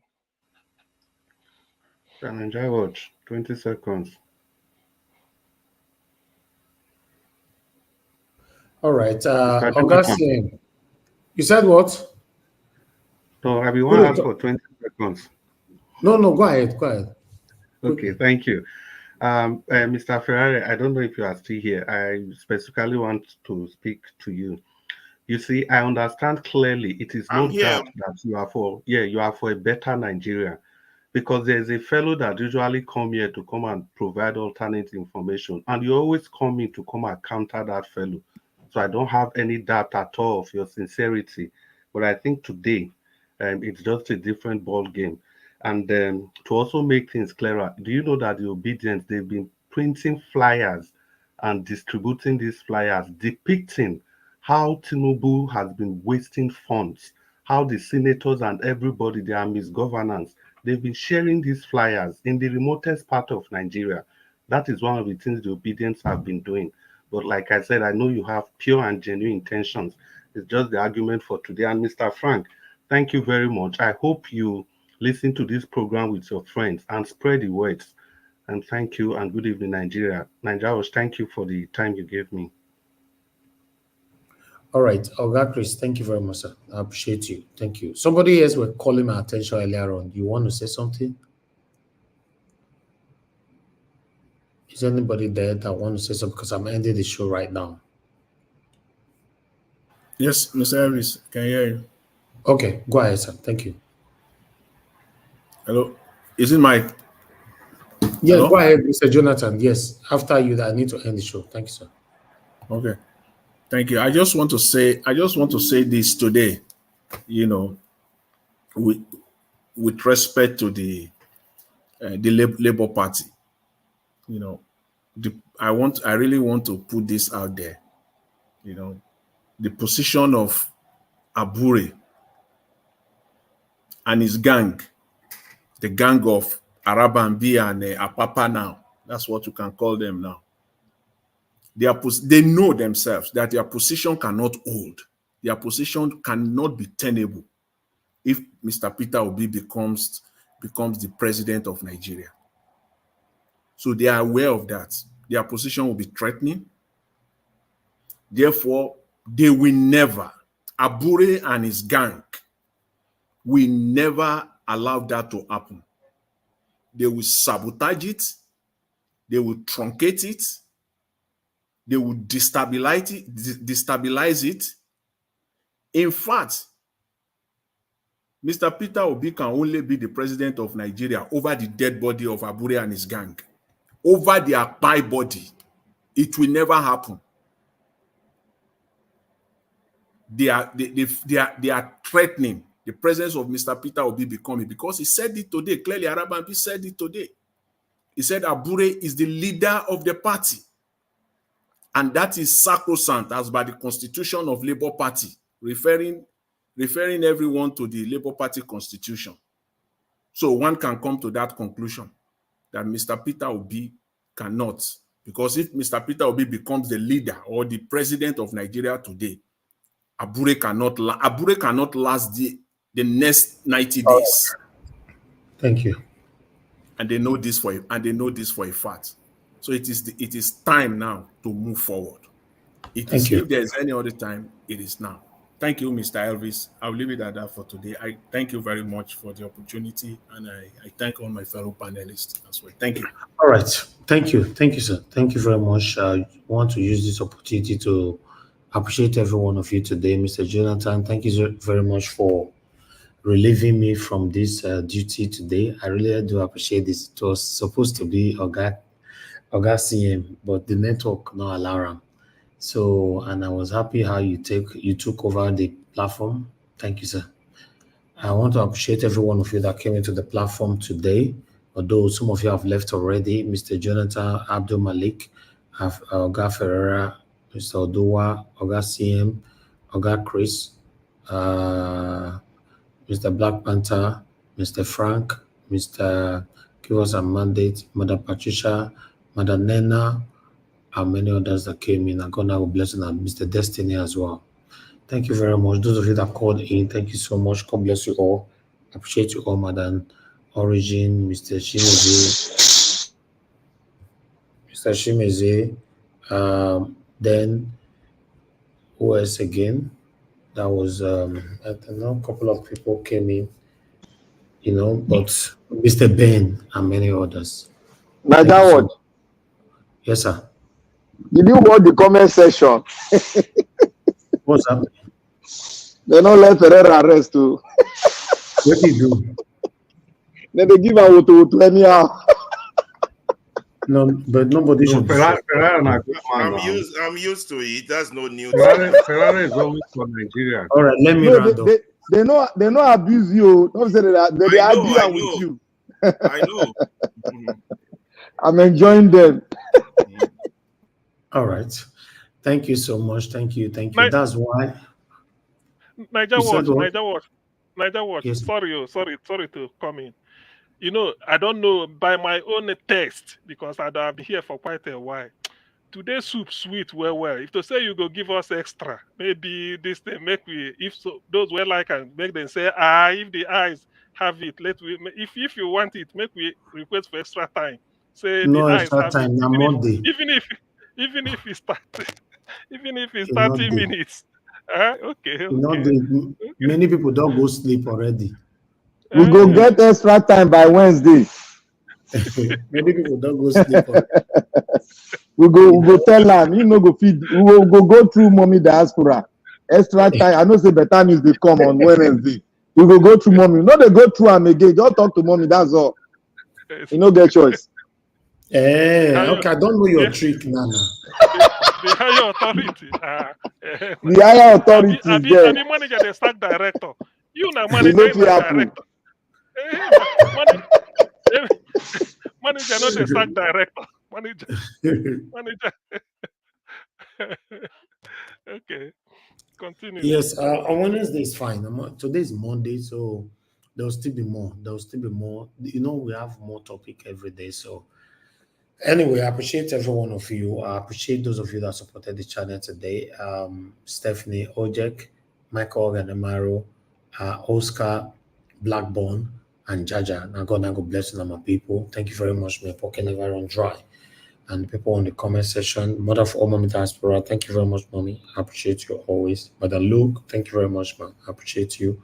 Thank you, Aga Chris, Injidima, Oscar Blackburn, Peggy Modi, Michael Ganamaro, and many others right there on the comment section. God bless you, my people.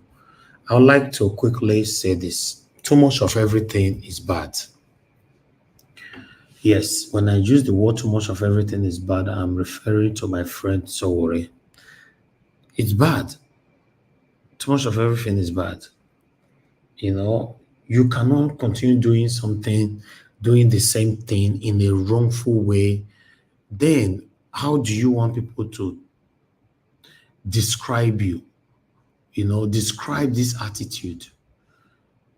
Like Eunice said earlier on from the beginning of this broadcast, you know, that I read to you guys, that is not happy. So you are not happy because the youth that's supposed to be behind you, all of them are behind Peter Obi. You know, it's wrong. Too much of everything is bad, regardless of what. You cannot be doing this over and over and over and over again. I don't know. Peter Obi, I've never ever had anything with you. I don't know why you attacked this man. He's not the president. He's not holding any political office as we speak, you know. So you continue attacking Peter Obi. It doesn't make no sense anymore. I have to tell you this, to be honest. It doesn't make sense to me. Huh? It's crazy. Because I wish this energy was being used to attack Tinubu. That would be nice. Before you started attacking Peter Obi, you stylishly started by saying you were the first to call Tinubu a joke barrel. You just only put that there, you know, to let the people that is listening to you to understand that at least I just criticize everybody. No, that your article was directly to attack Peter Obi. This is wrong. Too much of everything is bad. Please. So currently there's suffering in land, hunger in the land. Please use your voice, your good voice, to speak against this satanic government. Let them know we are hungry. Let them know the situation that is happening. People are dying. Kidnapping is happening. Not with Peter Obi cause all this one. You know, too much of everything is bad, man. You know, because of I have so much respect for you. You know, the way I'm lenient over handling you right now. You know, if it was someone else, I won't do it like this. Too much of everything is bad. You cannot continue doing the same thing over and over again. Why? Why must you talk about Peter Obi? Is Peter Obi the president of the Federal Republic of Nigeria? What position Peter Obi is holding in Nigeria right now? Apart from he's described as the former governor of Anambra State and the 2023 presidential candidate. Finish. Talk to the people that is ruling us right now. The heartless, satanic people that is ruling us right now that doesn't care about the people. These are the people you should be talking about. This continuous attack on Peter Obi, it doesn't make sense anymore. You know, sometimes when I use this jealousy, it is so Baba Shokoto. Now, no, they know. Eh? It is so Agbada. You know, they know. It will now overshadowed you. You can't see it, but the people watching you, looking from distance, will be seeing it. That the Agbada you are wearing is full of jealousy, but you can't see it. Then it becomes so disgraceful. I'll leave that one for now. Please. Thank you very much, my people.